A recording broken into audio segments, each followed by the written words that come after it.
Buongiorno, bentrovati. Siamo alla sesta edizione dell'Univax Day dell'Università di Udine. È una giornata molto importante perché unisce due eventi che per l'immunologia sono fondamentali. È la giornata dell'immunologia mondiale che riunisce tutte le società immunologiche. In più, questa giornata coincide anche con la giornata di diffusione della cultura vaccinale. In verità non è proprio più diffusione della cultura vaccinale, ma è un'apertura di quelli che sono i laboratori verso l'esterno, perché l'università è il posto nel quale si crea la cultura e poi anche il nostro compito diffonderla nella maniera corretta, rispondendo a quelle che possono essere domande, ne vedremo, che possono sorgere o che sono sorte normalmente su questo problema. Ringrazio tutti per la partecipazione e do come introduzione la parola al magnifico rettore per i suoi saluti. Buongiorno a tutte le studentesse, gli studenti che sono collegati, gli insegnanti, agli insegnanti e naturalmente a tutti coloro che sono interessati a seguire questa giornata. Come è stato già accennato dal professor Puccillo, oggi è un'occasione speciale perché è la giornata mondiale dell'immunologia, ma l'Università di Udine ormai è alla sesta edizione di questa iniziativa che vuole appunto trasmettere delle informazioni, ma soprattutto portare a evidenza di tutti coloro che sono interessati, i giovani in particolare, informazioni importanti su quelle che sono il ruolo delle vaccinazioni. Questa naturalmente è un'attività che è nata ben prima di quanto è successo negli ultimi 2 anni relativamente alla pandemia, quindi insomma è un argomento che è di rilevanza mondiale da sempre. E come è stato ricordato, l'Università di Udine lo fa con particolare passione, non produce solo, diciamo, crea la conoscenza e si preoccupa di diffonderla attraverso l'attività formativa di tutti i giovani che seguono i corsi formativi e l'attività laboratoriale, ma anche ha una funzione sociale, che è anche quella di diffondere la conoscenza nei modi migliori perché questa diventi patrimonio di tutta la società. E quindi credo che queste iniziative siano fondamentali. Ecco, poi la formula che è stata scelta e viene scelta è quella di dare la parola agli esperti, come si dice, e molti di questi tra l'altro sono esperte, come vedrete, e sono giovani ricercatori o più affermati, ma comunque sono persone che da anni svolgono la loro attività di studio, di formazione e di divulgazione su questi argomenti, hanno piacere di condividerla naturalmente con la vasta platea dell'uditorio. È chiaro che poi anche questo è un momento in cui si possono fare le domande, dico soprattutto ai ragazzi, fate le domande, quando vi capita di fare domande ai professori, di solito sono loro che ve le fanno, quindi è il momento anche di chiedere, di trovare delle risposte a delle curiosità o anche delle situazioni magari che hanno lasciato incertezza. Sappiamo quanto sia importante in questo periodo sprondare il campo da possibili incertezze. Io poi ricordo quanto queste attività siano state utili anche in questo periodo di pandemia.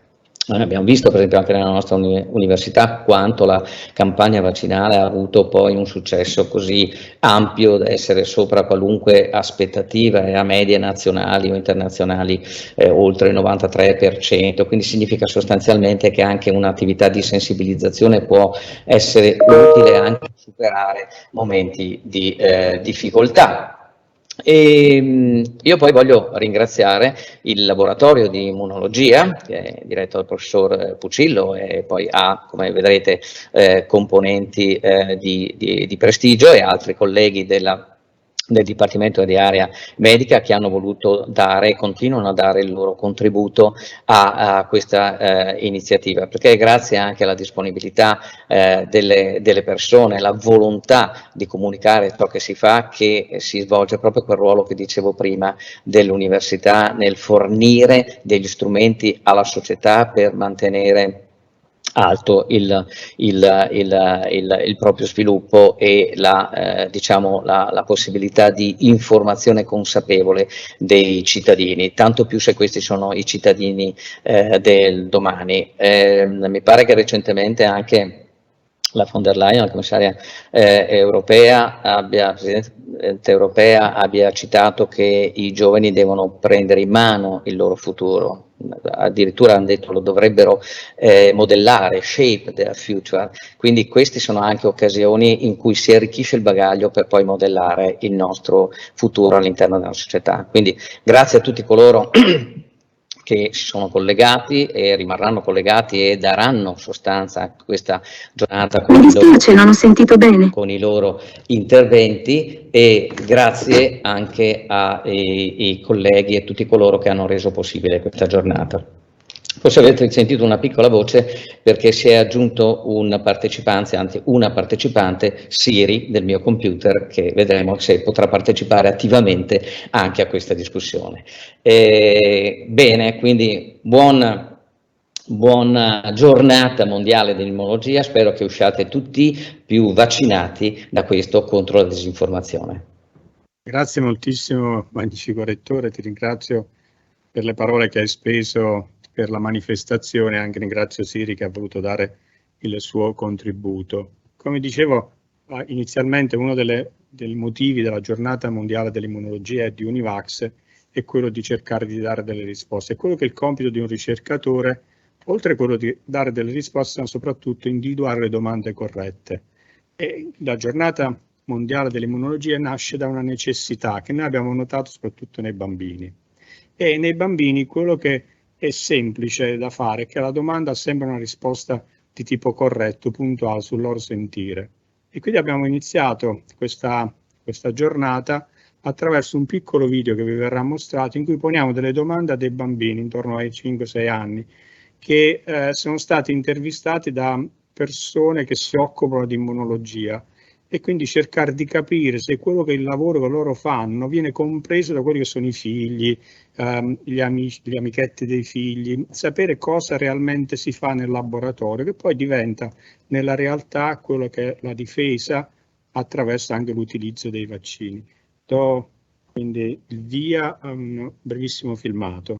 Tu sai cos'è il vaccino per il Covid? Il vaccino per il Covid è il vaccino per il Covid. Giusto, scusa. Ed è un terzo della dose degli altri. Ah, ok, quello dei bambini vuoi dire.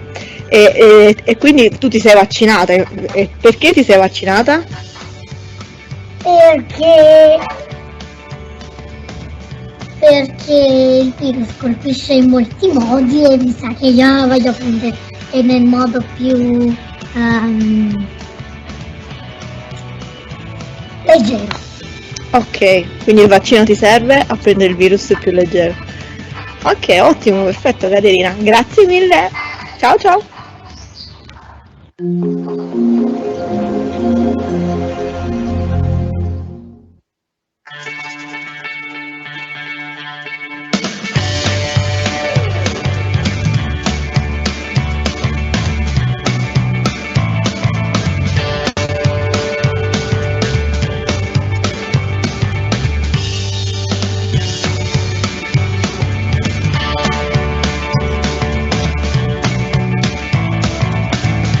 Sai cosa fa la mamma nello specifico? No. No, ok. Sapresti dirmi, cioè nel senso ti racconta mai la mamma cosa fa a lavoro? Sì, insegna,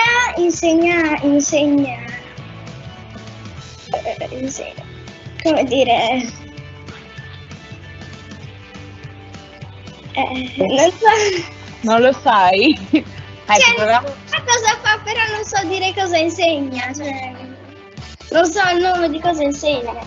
Magari ti va di descrivere quello che, quando vieni in laboratorio da noi, cosa ti fa fare la mamma? Mi fa vedere le cellule, mi fa vedere come si danno da mangiare, come sono fatte e cosa fa con le cellule, cosa insegna con le cellule. cioè che cosa studia l'immunologo? Cos'è l'immunologia? L'immunologia è una materia che un ricercatore di immunologia scopre nuove malattie e come fermarle che colpiscono il sistema immunitario. Che cos'è il sistema immunitario? Il sistema immunitario sono le nostre parti del corpo interne, tipo globuli bianchi. E che cosa fanno? I globuli bianchi sono la polizia del corpo. Ah, ok.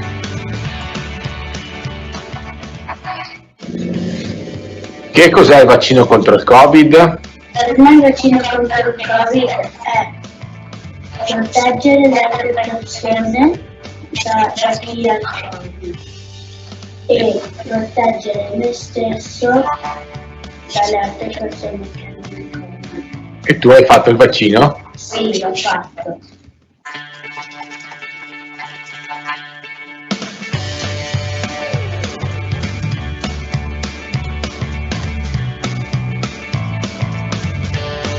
Grazie ai bambini che hanno dato voce a quelle che sono le domande, che hanno dato risposta alle domande che normalmente ci si può porre rispetto al lavoro di un ricercatore.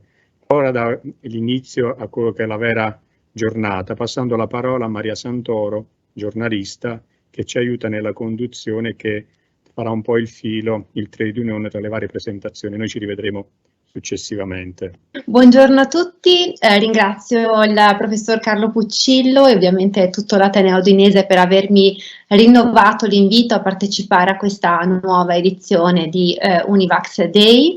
È una giornata speciale, come hanno ricordato un po' tutti oggi, perché si celebra anche felicemente la giornata internazionale dell'immunologia.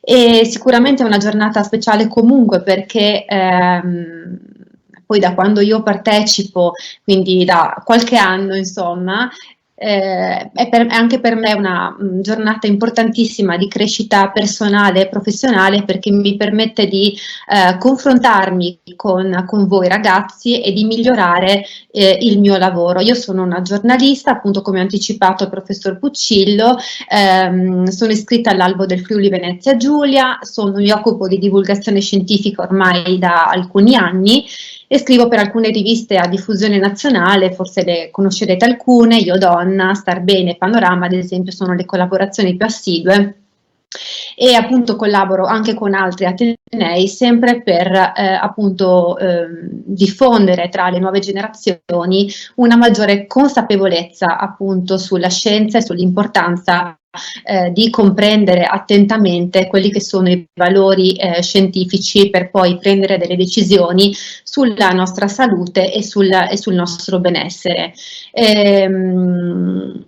Questa è una giornata fondamentale per voi perché è l'occasione per ascoltare autorevoli relatori e accrescere la vostra consapevolezza e la vostra conoscenza riguardo al tema dei vaccini. A me piace chiamarli armi bianche, anche se in questo momento insomma di conflitto non è proprio il termine ideale, però sono comunque delle armi potentissime che ci permettono di difenderci dall'aggressione di pericolosi virus e agenti patogeni e quindi conservare la nostra salute, quella delle persone che ci circondano, delle persone che amiamo, ma in generale anche della comunità all'interno della quale viviamo. Siamo tutti molto connessi, quindi chiaramente la nostra salute dipende anche dal contesto in cui viviamo e viceversa. E oggettivamente sono delle armi potentissime che ci permettono di arginare quella che è la deriva antiscientifica presente nel nostro paese, ma non solo, purtroppo dilagante in tutto il mondo, per la quale i ciarlatani e antivaccinisti in generale vorrebbero in qualche modo dissuadere le persone all'utilizzo di questo farmaco, in qualche modo appunto lo fanno attraverso, diffondendo delle false informazioni, delle fake news, come vedremo poi nel corso della giornata, specialmente appunto attraverso i social che noi tutti frequentiamo. Prima del 2020, quindi prima dell'inizio di questa pandemia, nessuno di noi avrebbe immaginato lo scenario pandemico, questo scenario veramente catastrofico che abbiamo vissuto in varie fasi. Tutti noi abbiamo recepito quelli che erano i trattamenti sanitari che i nostri genitori ci hanno fatto dall'infanzia e nell'adolescenza per proteggerci appunto dall'aggressione di virus.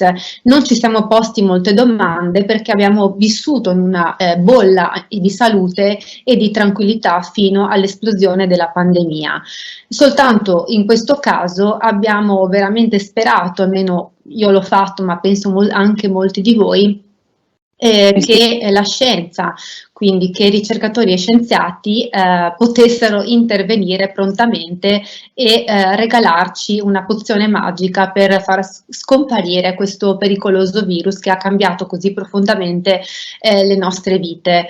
Ebbene, appunto, questa pozione magica ad un certo punto è arrivata grazie appunto all'instancabile lavoro di ricercatori e scienziati in tutto il mondo, ma non tutti hanno saputo accoglierla con il dovuto entusiasmo, quindi molte richieste all'inizio, quando appunto tutto era esploso così rapidamente e improvvisamente, ma quando il vaccino effettivamente esisteva ed era pronto per essere somministrato a tutta la popolazione, ecco che sono ricomparse le voci di contestazione che noi tutti conosciamo anche attraverso appunto i media. Purtroppo anche la mia categoria, quindi rivolgo anche un appello, poi tra l'altro lo faccio sempre a tutti i colleghi giornalisti che hanno fatto della comunicazione durante la pandemia, purtroppo non hanno sempre svolto un servizio encomiabile, no? Per la società. Sappiamo come la comunicazione, a volte molto martellante, anche sensazionalistica, abbia saputo dirottare inopportunamente le scelte delle persone,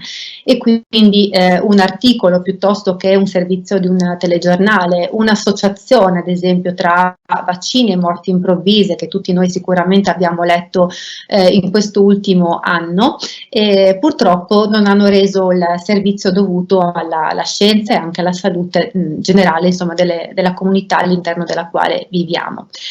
Una grossa fetta di popolazione ha deciso proprio di evitare a pie pari la somministrazione del vaccino, e purtroppo in Italia appunto non abbiamo raggiunto ovviamente un'immunità completa, proprio perché ancora molte persone, e parlo di adulti, quindi over 12, si sono rifiutati appunto di intraprendere questa strada. Forse non hanno ricevuto le informazioni giuste, forse si sono informati dalle fonti sbagliate, perché questo spesso accade. Spesso, diciamo, l'informazione scientifica a volte può risultare ostica da capire, cioè difficile da comprendere, quindi le persone scelgono sempre la strada più semplice, e quindi la spiegazione più facile, e quindi spesso quella complottista, quella che in qualche modo intraprende proprio una strada completamente opposta alla scienza. In Italia a che punto siamo? Siamo all'84% della copertura vaccinale completa, quindi non pochissimo, parlo dell'over 12, ma neanche del tutto soddisfacente. La progressione delle vaccinazioni giornaliere è veramente bassa. Pensiamo che all'inizio della pandemia si somministravano circa 500.000 dosi al giorno, oggi veramente arriviamo a qualche migliaia, forse anche meno. E la seconda dose booster, cioè la quarta dose, che è appena stata in qualche modo inaugurata e ancora procede un pochino a rilento, sappiamo che è rivolta ad una platea ristretta di persone, quindi anziani e persone fragili, ma non ha attecchito molto anche in questa ristretta platea. Diciamo, lo zoccolo duro in questo momento è la popolazione diciamo infantile. Abbiamo una fascia di 5-11 anni che ancora, appunto perché non possono intraprendere una decisione vaccinale in autonomia, ma sicuramente lo fanno i genitori, una popolazione che ancora non ha aderito pienamente alla campagna vaccinale, anzi siamo soltanto a un 34% di adesioni, più un 24% di infezioni e guarigioni, si arriva a una copertura al massimo del 62%, quindi ancora, diciamo, abbastanza abbastanza esigua come percentuale. Quando parlo poi di Covid mi piace sempre anche, e di tutte, diciamo, di tutti gli argomenti scientifici che affronto, mi piace sempre anche fare il punto sui numeri. Queste chiaramente sono percentuali che riguardano i vaccini, ma vorrei spostare l'attenzione anche per un attimo alle proporzioni di questa emergenza pandemica, tutto quello che ha comportato. I numeri dell'emergenza sono veramente fortissimi. Se parliamo di mondo, abbiamo 512 milioni di infezioni e oltre 6 milioni di morti, che è una cifra veramente incredibile, sulla quale dovremmo almeno soffermarci. È vero che i bollettini del Covid ci hanno perseguitato per alcuni anni, ma insomma credo che sia anche molto importante dare un occhio ai numeri per capire le proporzioni di questo fenomeno. Oggi, nonostante poi le decisioni del nostro governo procedono in una direzione forse un po' troppo frettolosa, affrettata, e la progressione delle infezioni è ancora molto sostenuta. Abbiamo circa 69.000 casi nuovi di infezione da Covid al giorno, e quindi rivolgo poi anche l'appello ai professori che seguiranno il mio intervento. Mi piacerebbe che ci fosse un commento anche su questo. L'abbandono delle mascherine, che insomma sarà all'aperto, è già in vigore ovviamente, ma presto ci sarà anche l'abbandono delle mascherine nei luoghi di lavoro, quindi al chiuso, nei ristoranti eccetera, come l'abbandono anche del Green Pass. Ecco, a mio avviso, e non è una chiosa politica ma è un'osservazione appunto scientifica secondo me da farsi, può essere appunto una scelta frettolosa da un lato, anche premiante per quelli che io chiamo evasori del vaccino, tutte le persone che effettivamente hanno scelto di non intraprendere questa strada, quindi di non proteggere se stessi e gli altri, ed ora possono essere reintegrati in società senza alcun problema. Ecco, secondo me queste sono riflessioni sulle quali dovremo un attimino soffermarci, anche per capire se davvero la rinascita di un paese, quindi del nostro paese, verso una stagione sicuramente turistica, eccetera, possa essere davvero racchiusa nell'abbandono delle mascherine, nell'abbandono di tutti i sistemi di protezione, come se il virus effettivamente continuasse a dormire, no? Andasse in letargo in questi mesi e poi magari si risvegliasse soltanto con l'autunno.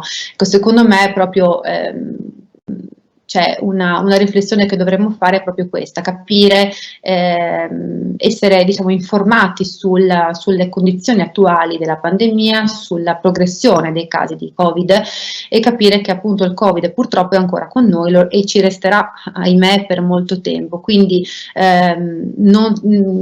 non dobbiamo dismettere così frettolosamente le misure di sicurezza e continuare a proteggerci, soprattutto appunto proteggere noi stessi e le persone che amiamo, soprattutto se sono fragili.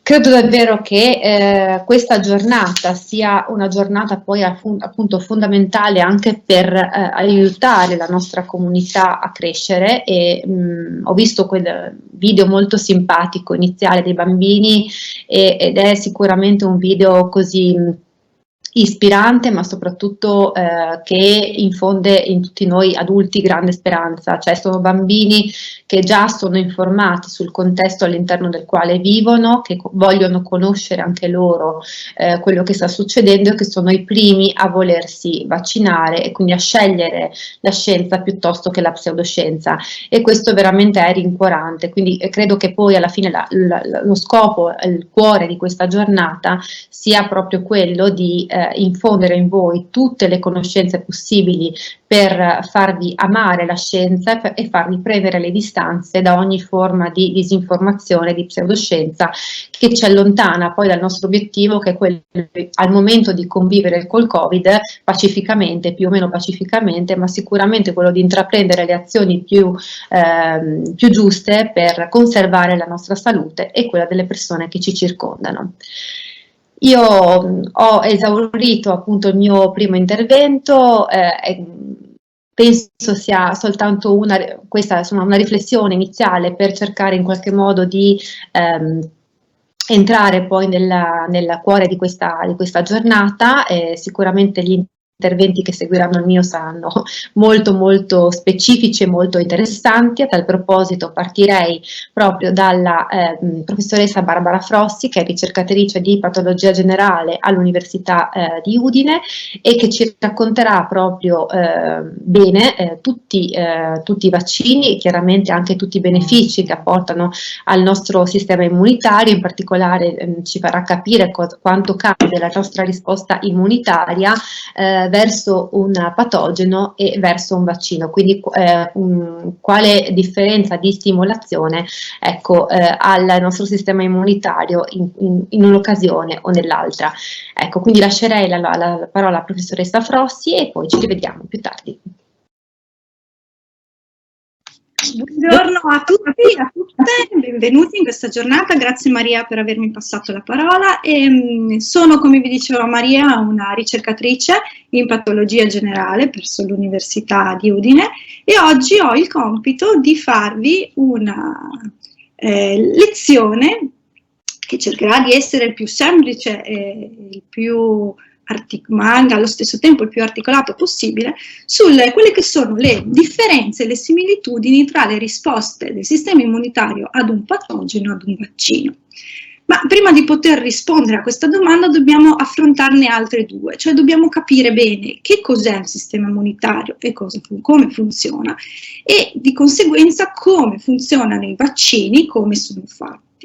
Allora, che cos'è il sistema immunitario? Il sistema immunitario è un sistema estremamente complesso che ha il compito di proteggerci dall'ambiente esterno. Noi siamo costantemente esposti ad aggressione dal mondo che ci circonda e in particolare dai microrganismi. I microrganismi sono piccole cellule, talmente piccole che noi non le vediamo, che appartengono alla classe dei batteri, dei funghi, dei parassiti, oppure sono particelle come i virus, con cui nella maggior parte dei casi conviviamo in maniera pacifica e traiamo anche un reciproco beneficio. Tuttavia c'è una piccola percentuale di microrganismi che se entrano in contatto con le nostre cellule possono danneggiarle in maniera importante e possono causare delle malattie anche mortali e per questo vengono definiti microrganismi patogeni. Il sistema immunitario ha il compito di difenderci, ha il compito di reagire contro queste aggressioni esterne e proteggere. Il sistema immunitario è estremamente complesso, come vi dicevo prima, è costituito da molecole, cellule, tessuti e organi. Molecole e cellule di cui avrete sentito parlare, che vedete rappresentate in questa diapositiva con dei nomi tutti molto particolari. Sono cellule diverse perché hanno una forma differente, diverse perché sono localizzate in punti diversi del nostro corpo, diverse perché fanno cose diverse, producono molecole che vengono rilasciate in tutti i fluidi corporei che hanno un'azione differente. Queste cellule devono funzionare in una maniera integrata tra di loro, collaborano, comunicano e insieme organizzano quella che è la risposta del sistema immunitario. Queste cellule si trovano disseminate un po' in tutto il nostro organismo e si organizzano, si strutturano in maniera più precisa e più evoluta in alcune parti, in alcuni organi veri e propri linfatici come il midollo osseo, i linfonodi, la milza, l'appendice. L'interazione tra di loro è fondamentale per generare una risposta immunitaria protettiva. Quando un microrganismo entra in contatto con il nostro corpo, lo fa prevalentemente attraverso le vie gastrointestinali, o attraverso l'alimentazione, il cibo che noi mangiamo, oppure attraverso la respirazione, attraverso la cute. E le prime cellule del sistema immunitario che incontra sono le cellule che noi in gergo chiamiamo le cellule dell'immunità innata, che sono delle cellule dendritiche, macrofagi, mastociti, che si trovano nei nostri tessuti periferici. Queste cellule hanno la capacità di riconoscere i microrganismi patogeni perché li riconoscono come estranei, come diversi da quello che noi siamo e pertanto sono in grado di bloccarne l'invasione, di trattenerli e in parte di degradarli. Nel fare questo, le cellule dell'immunità innata poi però avviano dei segnali ad altre cellule del sistema immunitario, quelle che si chiamano i linfociti che si trovano prevalentemente a livello dei linfonodi. Le cellule dell'immunità innata mostrano un pezzettino dei microrganismi, che si chiama in gergo antigena, lo mostrano ai linfociti T. I linfociti T sono delle cellule che coordinano la risposta del sistema immunitario, lo fanno rilasciando segnali biochimici che sono in grado di attivare delle risposte immunologiche specifiche a seconda della natura del patogeno. Quindi a seconda di quello che il linfocita T può fare, può rilasciare, può attivare cellule che per esempio sono in grado di uccidere un microrganismo, si chiamano cellule killer, cellule che possono rilasciare sostanze antimicrobiche, cellule che possono fagocitare, quindi proprio mangiarsi i microrganismi, o possono anche attivare i linfociti B, che sono i cugini dei linfociti T, e sono quelle cellule responsabili della produzione degli anticorpi. Gli anticorpi sono delle molecole che vengono rilasciate nella circolazione e agiscono andando proprio a colpire i microrganismi, a bloccarli, a impedendo la possibilità di svolgere un effetto tossico sulle nostre cellule, quindi li neutralizzano e in un certo modo ne favoriscono poi l'eliminazione. Ecco, la risposta immunitaria deve funzionare in questo modo, funziona per fasi che sono strettamente collegate tra di loro e che richiedono questa successione cronologica. In anni di ricerca abbiamo capito che la risposta immunitaria è estremamente specifica, selettiva, che il nostro sistema immunitario è in grado di riconoscere un numero apparentemente illimitato di antigeni, non solo di natura microbica in realtà, quindi riconoscere ciò che non ci appartiene, ciò che è diverso da noi e generare una risposta immunitaria estremamente specifica. Ma col tempo anche in una risposta immunitaria estremamente diversificata, perché il sistema immunitario può mettere in atto risposte diverse che utilizzano più cellule, più anticorpi, più molecole. E questo è importante perché spiega il perché noi ci ammaliamo e guariamo anche in maniera differente. Qualcuno di noi reagisce e si guarisce prima da un'infezione virale batterica, qualcuno fa febbroni molto alti, qualcuno infiammazioni più lunghe, qualcuno più brevi. Questo è perché il nostro sistema immunitario estremamente specifico è anche diverso, ognuno ha il suo sistema immunitario con le sue caratteristiche. Ma una cosa comune al nostro sistema immunitario estremamente importante è quella di sviluppare una memoria immunologica. Ossia, ogni volta che il nostro sistema immunitario entra in contatto con una nuova molecola, con un nuovo antigeno, con un nuovo microrganismo, genera una risposta immunitaria che viene definita primaria, caratterizzata da un certo tempo di latenza necessario perché si mettano in atto le risposte cellulari anticorpali, ma una risposta primaria in cui si generano delle cellule di memoria. Queste cellule di memoria sopravvivono anche quando il microrganismo viene eliminato totalmente e permangono in circolo. Queste cellule di memoria intervengono ad un secondo incontro col medesimo antigene, con il medesimo patogeno, consentendo una risposta del sistema immunitario più veloce e più efficiente. Una risposta immunitaria che viene detta risposta secondaria, che è diversa da quella primaria e che sarà diversa ad ulteriori e successivi incontri sempre con il medesimo antigene, sempre con il medesimo patogeno. Il sistema immunitario quindi si evolve a memoria del primo incontro con l'antigene e modifica sempre le sue caratteristiche migliorandosi.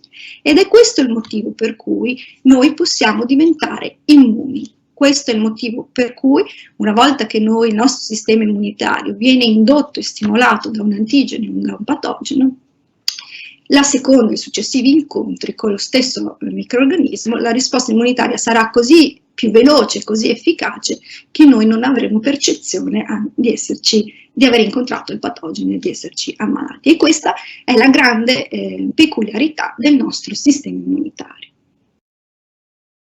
Detto questo, come funzionano i vaccini? Allora, il vaccino, per vaccinazione si intende l'induzione deliberata di una risposta immunitaria protettiva nei confronti dei patogeni. Il vaccino contiene una parte o un agente infettivo in toto reso non capace di indurre malattia, reso non più virulento, ma ancora capace di indurre una risposta immunitaria protettiva. Ovvero il vaccino contiene un microrganismo modificato in modo tale che possa essere sempre riconosciuto come estraneo dal sistema immunitario, possa indurre la risposta del sistema immunitario, ma che sia incapace di provocare la malattia. Il vaccino è una misura di prevenzione, non è una terapia farmacologica, non è una cura per la malattia, ma è un modo per prevenire la malattia. Il vaccino previene la malattia perché si sostituisce al microrganismo patogeno originale nell'indurre una risposta immunitaria primaria. Il vaccino, quando viene somministrato, incontra le stesse cellule del sistema immunitario che incontrerebbe il patogeno originale e induce la stessa serie di eventi cellulari e molecolari che attiverebbe il patogeno originale. Quindi il vaccino viene visto dalle cellule dell'immunità innata, il vaccino fa attivare i linfociti T, il vaccino causa poi l'attivazione di risposte cellulari, cellulomediate o la produzione di anticorpi. Fa esattamente quello che farebbe il microrganismo patogeno senza però danneggiare le cellule del nostro organismo. Ma soprattutto quello che fa il vaccino è sostituirsi al microrganismo patogeno nell'indurre le cellule di memoria.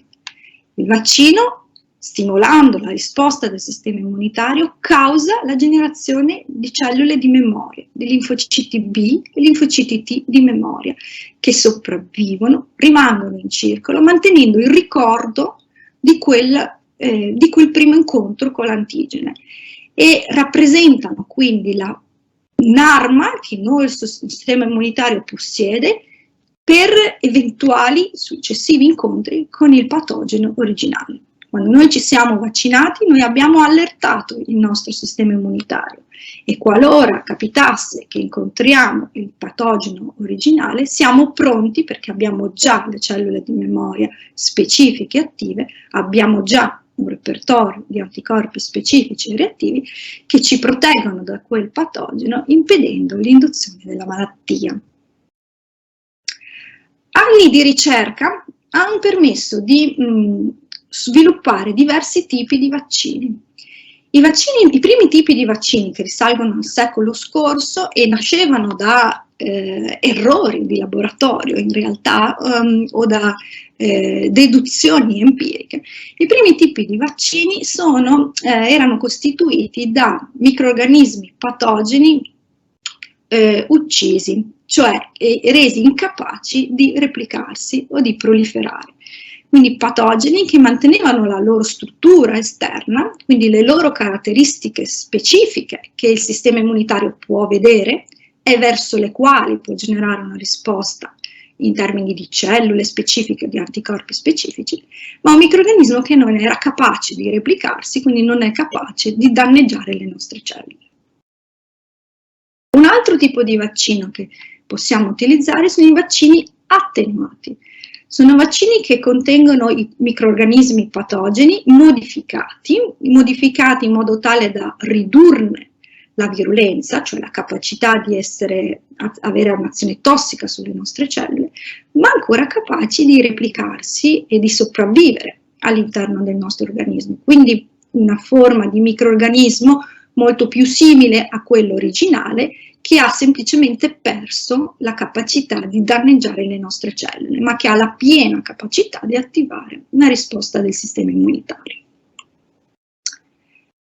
Negli ultimi anni poi abbiamo scoperto che possiamo indurre una immunizzazione efficace anche utilizzando parti di microrganismi, quindi non necessariamente un virus intero o un batterio nella sua complessità, ma possiamo indurre una risposta immunitaria protettiva adeguata anche utilizzando nella preparazione vaccinale solo una componente del microrganismo, quindi una sua subunità, una parte dell'intera cellula, dell'intera particellula, una singola proteina, quindi una sola macromolecola, quella che più è capace ha una maggiore attività per il sistema immunitario, quella che si dice più immunogenica.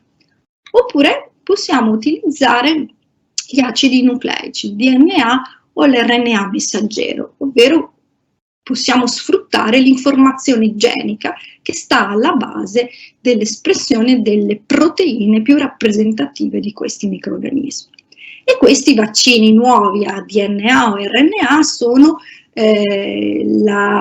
l'ultimo traguardo nella ricerca nell'ambito dei vaccini, ed è stato possibile svilupparli grazie alle moderne tecniche della biotecnologia, della bioinformatica, dell'ingegneria genetica, ed è quello che è stato fatto, e tutti voi sapete, nella formulazione degli ultimi vaccini contro il SARS-CoV-2, dove i vaccini utilizzano l'RNA messaggero che codifica per la proteina spike del virus SARS-CoV-2, che è la proteina che il virus utilizza per infettare le nostre cellule, ma è anche la proteina verso la quale il nostro sistema immunitario produce gli anticorpi che sono volti a bloccare il processo di infezione.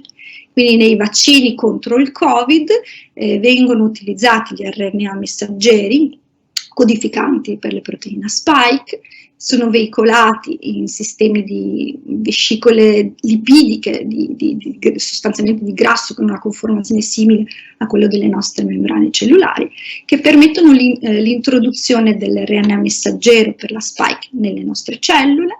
Le nostre cellule produrranno la proteina del virus che verrà vista dalle cellule del sistema immunitario e contro la quale verranno prodotti gli anticorpi, che saranno lì pronti, gli anticorpi e le cellule di memoria, ad eventuali futuri incontri con il virus SARS-CoV-2 originale e impediranno lo sviluppo della malattia Covid-19. Un vaccino, come tutte le preparazioni farmacologiche, può contenere degli eccipienti o degli adiuvanti, ovvero gli adiuvanti sono delle piccole molecole che servono ad aumentare la capacità del sistema immunitario di generare una risposta protettiva. Gli eccipienti sono delle molecole che servono a mantenere la stabilità della preparazione vaccinale o la sua biodisponibilità. Alle volte, ormai non più, in realtà in passato si utilizzavano dei conservanti, venivano aggiunti dei conservanti che servivano a mantenere il profilo di sicurezza adeguato in queste preparazioni che devono essere confezionate, devono essere distribuite, raggiungere tutti gli abitanti della nostra terra, anche in posti, pensate al terzo mondo, più distanti. Queste sono molecole che trovate un po' in tutte le preparazioni farmacologiche, in tutti i farmaci, non sono cose particolarmente strane che il vaccino contiene, sono tutte estremamente comuni e ampiamente diffuse, non solo nei farmaci, ma anche negli integratori alimentari o in altre cose. Sono molecole che hanno tutto un profilo di sicurezza ben definito. I vaccini possono avere dei minimi effetti collaterali, bisogna essere onesti a dire che i vaccini possono avere dei minimi effetti collaterali che sono però transitori e sono estremamente comuni e sono collegati molte volte alla via di somministrazione, che è per lo più intramuscolare, quindi all'iniezione, alla puntura nel braccio che può provocare del dolore o rossore nel sito di iniezione. I vaccini possono causare l'aumento un rialzo febbrile, possono alterare momentaneamente i parametri ematici e sono effetti comuni e transitori e sono degli effetti molto simili, molto lievi, ma comuni anche a vari tipi di malattie. Sono i segni che il nostro sistema immunitario sta reagendo effettivamente al vaccino.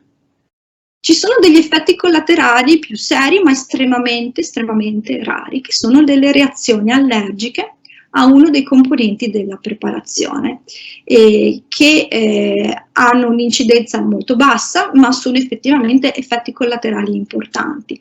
Per prevenire questi, infatti viene semplicemente consigliato a chi fa il vaccino di soffermarsi per 10 minuti, un quarto d'ora dopo l'iniezione nel luogo in cui ha fatto la vaccinazione, dove c'è del personale medico competente che può intervenire rapidamente nel caso si manifesti una reazione allergica e può tranquillamente tenerla sotto controllo. È molto importante ricordare che gli effetti collaterali ai vaccini sono comuni ma variabili, e questo è dovuto al discorso che vi facevo prima sulla estrema diversità del nostro sistema immunitario. Come noi reagiamo in maniera diversa alle infezioni naturali, con persone che si ammalano e fanno dei febbroni rispetto a qualcuno che fa solo 2 linee di febbre. Anche noi, i nostri sistemi immunitari reagiscono in maniera diversa al vaccino.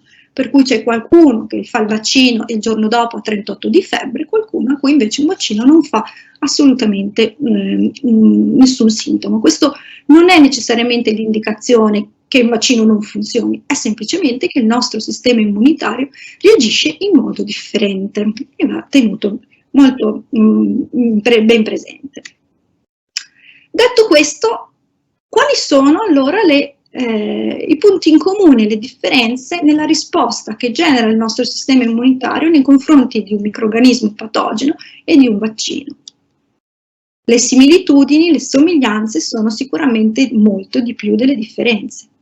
Sia il vaccino che l'infezione naturale inducono una risposta immunitaria primaria. Entrambi inducono una generazione di cellule di memoria, i linfociti B e i linfociti T, che sopravvivono alla risposta immunitaria primaria e permangono in circolo per tempo lungo. E in entrambi i casi queste cellule di memoria consentono, ci permettono di mettere in atto delle risposte immunitarie al secondo e successivi incontri con il patogeno in maniera più efficace e molto più veloce, in modo da garantire l'immunità dalla malattia. Il vaccino ideale dovrebbe produrre sia risposte anticorpali che risposte cellulo-mediate, cioè dovrebbe mettere in atto tutte le fasi della risposta immunitaria come farebbe il patogeno originale, e dovrebbe indurre una immunizzazione permanente. Qualora questo non avvenga, dobbiamo ricorrere a dei richiami, a delle somministrazioni calendarizzate nel tempo per garantire una efficace protezione. Quali sono invece le differenze fra la risposta immunitaria a un patogeno e al vaccino? La differenza è che il vaccino non induce una malattia. Il vaccino è studiato e testato perché non sia in grado di sviluppare una malattia, non deve causare tossicità alle nostre cellule, ma deve solo attivare il sistema immunitario.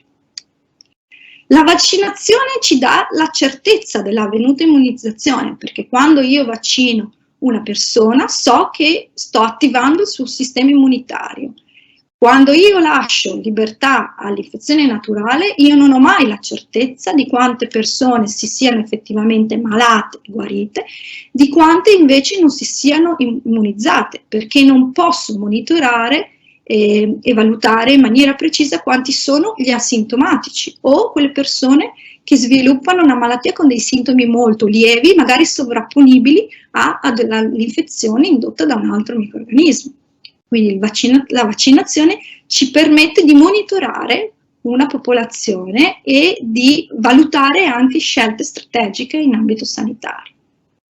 Volendo essere precisi, l'unica differenza che possiamo trovare tra un vaccino e l'infezione da microrganismo originale è la via di somministrazione, che è differente, perché la maggior parte dei vaccini viene somministrato attraverso via intramuscolo, mentre la maggior parte delle infezioni avvengono attraverso le vie respiratorie e le vie gastrointestinali. Tuttavia, gli studi ci dimostrano che queste differenze non si traducono in differenze sostanziali nelle risposte immunitarie, che l'immunizzazione ottenuta attraverso la vaccinazione ha gli stessi effetti in termini di protezione che l'infezione ottenuta in via naturale. Voglio concludere solo con alcune 2 diapositive per riassumere l'importanza della vaccinazione. La vaccinazione è indubbiamente una delle più importanti scoperte della medicina. È una pratica che ha permesso di eradicare definitivamente delle malattie mortali o di ridurre l'incidenza molto bassa delle malattie che sono estremamente invalidanti e potenzialmente letali, dalla poliomielite alla difterite, al tetano, alla pertosse. Se vi guardate, questo è un grafico in cui vi mostra l'incidenza dei casi di poliomielite negli Stati Uniti dal 1940 al 1990 e vedete come dopo l'introduzione dei 2 vaccini antipolio, il Sabin e il Salk, i casi di poliomielite sono drasticamente ridotti. In Italia l'ultimo caso di poliomielite risale nel 1983. La poliomielite era una malattia che oltre a causare avere un certo grado di mortalità portava anche a delle deformazioni, a delle grandi malformazioni nei pazienti che sopravvivevano all'infezione, fino a pochi anni fa. Oppure un altro esempio è la pertosse. La pertosse è una malattia delle vie respiratorie che nel dopoguerra in Italia causava la morte del circa lo 0,5% dei bambini sotto i 5 anni di età. E l'introduzione del vaccino per la pertosse ha praticamente azzerato l'incidenza di questa malattia nella popolazione infantile. Quindi dati alla mano, e abbiamo anche l'evidenza quotidiana in questi ultimi 2 anni di qual è il potere che le vaccinazioni, mi riferisco al vaccino per il Covid-19, ha l'impatto importante che può avere questa misura, vi ricordo, di prevenzione, non di cura, una misura di prevenzione nel proteggerci e non salvaguardare la nostra salute. Questo è il calendario vaccinale italiano che viene proposto già nei bambini nei primi mesi di vita. E si tratta di vaccinazioni, una vaccinazione esavalente contenente il vaccino contro la difterite, il tetano, la pertosse, la poliomielite, l'epatite B e l'Haemophilus influenzae, che viene proposto ai bambini già dal primo mese di vita e serve a proteggere da malattie potenzialmente mortali. Abbiamo anche altri tipi di vaccinazione, come la vaccinazione per il pneumococco, il meningococco, che vengono proposti sempre in età infantile, o i vaccini contro varicella, morbillo, parotite, che sono importanti infezioni che colpivano soprattutto i bambini, che non sono necessariamente mortali, ma che potevano avere, la scienza ci dimostra che possono avere grosse complicanze e dare effetti collaterali importanti nei bambini. Abbiamo il vaccino contro l'influenza stagionale, quello indicato in azzurro, che è un vaccino che ci viene riproposto ad ogni autunno, e ogni autunno è diverso perché sono diversi i virus che causano l'influenza, che sono circolanti, cambiano ogni anno, e quindi ogni anno il vaccino viene riadattato e viene solitamente consigliato ai soggetti fragili, quindi agli anziani o a chi ha delle patologie pregresse, per proteggersi da una infezione che in pazienti o in soggetti che presentano delle comorbidità può essere molto, molto rischiosa. E a questa tabella chiaramente aggiungeremo, ci adatteremo, vedremo come sarà negli anni futuri la vaccinazione anti-Covid, e mi premeva farvi notare 2 tipi di vaccinazione a cui siamo sottoposti, che è la vaccinazione contro l'epatite B e contro il papillomavirus, l'HPV, di cui vi parlerà la dottoressa Driul dopo. Sono 2 vaccinazioni molto importanti perché sono efficaci nel proteggerci dall'infezione dai virus, il virus dell'epatite e il papillomavirus, ma sono molto importanti perché ci proteggono anche dall'insorgenza di tumore al fegato o tumore alla cervice uterina e altri tumori dell'apparato genitale sia maschio che femmina, e sono dei tumori che sono strettamente collegati ai processi infettivi. Quindi vaccinandoci contro questi, contro l'epatite B o l'HPV, il papillomavirus, noi non solo ci proteggiamo da un'infezione, ma ci proteggiamo anche dalla possibile evoluzione di queste eventuali infezioni in cancro, e quindi ha una doppia ambivalenza. In conclusione, perché dobbiamo vaccinarci? Perché i vaccini ci proteggono da malattie invalidanti o mortali, perché i vaccini che abbiamo a disposizione sono studiati, valutati, sottoposti a molti controlli, e quelli che sono in commercio sono efficaci e sicuri e rappresentano un valido metodo per proteggerci. È molto più facile, sia da un punto di vista economico che sociale, vaccinare una persona che curare un malato.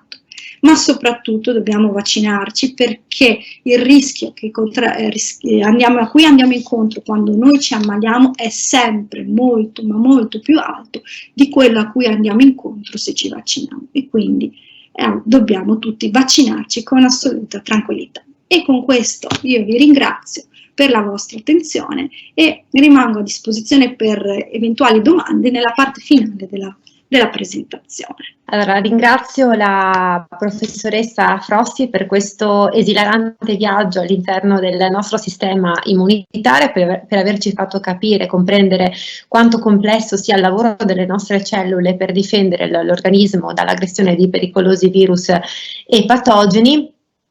Ma anche quanto sia agevolato appunto dall'utilizzo di vaccini, quindi quanto possa perfezionarsi grazie a questo prezioso strumento che ci protegge, che aiuta a prevenire appunto malattie spesso anche gravi e con complicanze particolari. Vorrei ricordare a tal proposito un articolo pubblicato sulla prestigiosa rivista dell'Lancet, dove appunto alcuni ricercatori facevano riferimento al numero di vite salvate negli ultimi 20 anni dai vaccini. Si parla di 37 milioni di vite, soprattutto con i vaccini dell'epatite B, del morbillo e della rosolia, e una previsione dal 2000 al 2030 invece conta le probabili morti risparmiate con 120 milioni di vite, quindi diciamo un numero altamente significativo, soprattutto perché di queste 120 milioni 96 milioni sarebbero imputabili a malattie comuni che appunto noi conosciamo come l'epatite B e il morbillo. Quindi ricordiamoci appunto che questi vaccini spesso maltrattati, spesso appunto osteggiati da alcune frange della popolazione, sono comunque veramente portatori di salute e di benessere per tutta la nostra comunità, per noi stessi in primo luogo. Quello che dobbiamo fare, ricordo anche che il Covid, cioè il vaccino contro il Covid, ha risparmiato, in Italia è stato fatto un conteggio diciamo così approssimativo ma comunque realistico, il vaccino contro il Covid ha risparmiato circa 151.000 morti, quindi un numero diciamo piuttosto consistente, diciamo equivalente più o meno, un po' meno diciamo, alla popolazione attuale residente a Trieste. Quindi insomma immaginiamoci una città come Trieste svuotata dal Covid. Sappiamo anche che se oggi non avessimo a disposizione il vaccino del Covid, sicuramente voi ragazzi non sareste sicuramente a scuola in presenza, o comunque non sareste proprio a scuola, che anche i luoghi di lavoro aprirebbero a singhiozzo, che le attività economiche sarebbero estinte o quasi. Nonostante appunto i benefici conclamati di questo strumento, la disinformazione è comunque galoppante. Sappiamo che, come ho ricordato all'inizio, la comunicazione scientifica non è facilmente spesso comprensibile da tutti. Ringrazio Maria per la presentazione e adesso faccio il mio intervento in continuazione con quello della Frossi, parlando un po' di quello che sono le bufale della scienza e soprattutto cercando di dare qualche spiegazione scientifica. Come potete vedere dalla prima slide, il mio intervento sarà sulla disinformazione, cercando però di fare informazione, perché come ho detto nell'intervento iniziale, quello che è il compito di un ricercatore è quello di porsi delle domande e poi affrontare, cercare delle risposte utilizzando quello che viene definito il metodo scientifico. Il metodo scientifico nasce dall'osservazione e successivamente dalla formulare la domanda, la cosa più complessa, e per rispondere alla domanda bisogna formulare un'ipotesi che dia una risposta e fare degli esperimenti. E la caratteristica degli esperimenti è che devono essere riproducibili nelle condizioni in cui li dimostro e li pubblico. Qualsiasi altra persona al mondo deve essere in grado di rifarli e di ottenere uno stesso significato. Successivamente alla raccolta di questi dati vi è una registrazione e un'analisi dei risultati e una serie di conclusioni. Certamente l'osservazione in alcuni casi non è semplice e esclusivamente in molti casi l'osservazione non dà una risposta definitiva, ma deve essere supportata da dati e dalla riproducibilità, appunto come questo fumetto cerca di illustrare. Ma il problema fondamentale che si pone soprattutto nell'ambito dei vaccini è che ci sono numerosi gradi di scetticismo. Sono molte persone che probabilmente non hanno la volontà o la voglia di approfondire il problema e che si fidano del sentito dire, e questo sentito dire spesso amplifica quelle che possono essere anche delle considerazioni che sono fallaci, che provengono più dal vissuto che dall'aspetto sperimentale. Dicevo, ci sono vari gradi di scetticismo. I vaccini possono causare malattia piuttosto che curarle. Con SARS-CoV-2 ne abbiamo viste tantissime di varie farlonie, dalla presenza di chip che permetterebbero di controllarci oppure l'introduzione di veleni che a lungo andare ci uccideranno.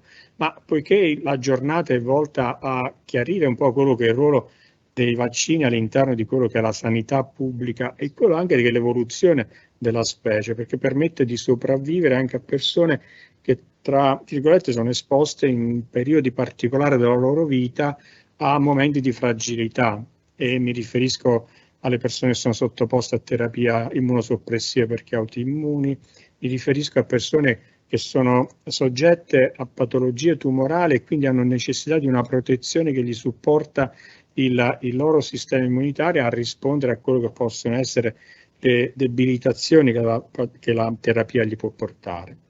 Cioè, ci sono vari gradi di malattia. Uno dei primi è stato, nascono tutte da spesso dati falsi. Wagenfeld fu stato il primo a promulgare quello che poteva essere la correlazione tra l'autismo e i vaccini.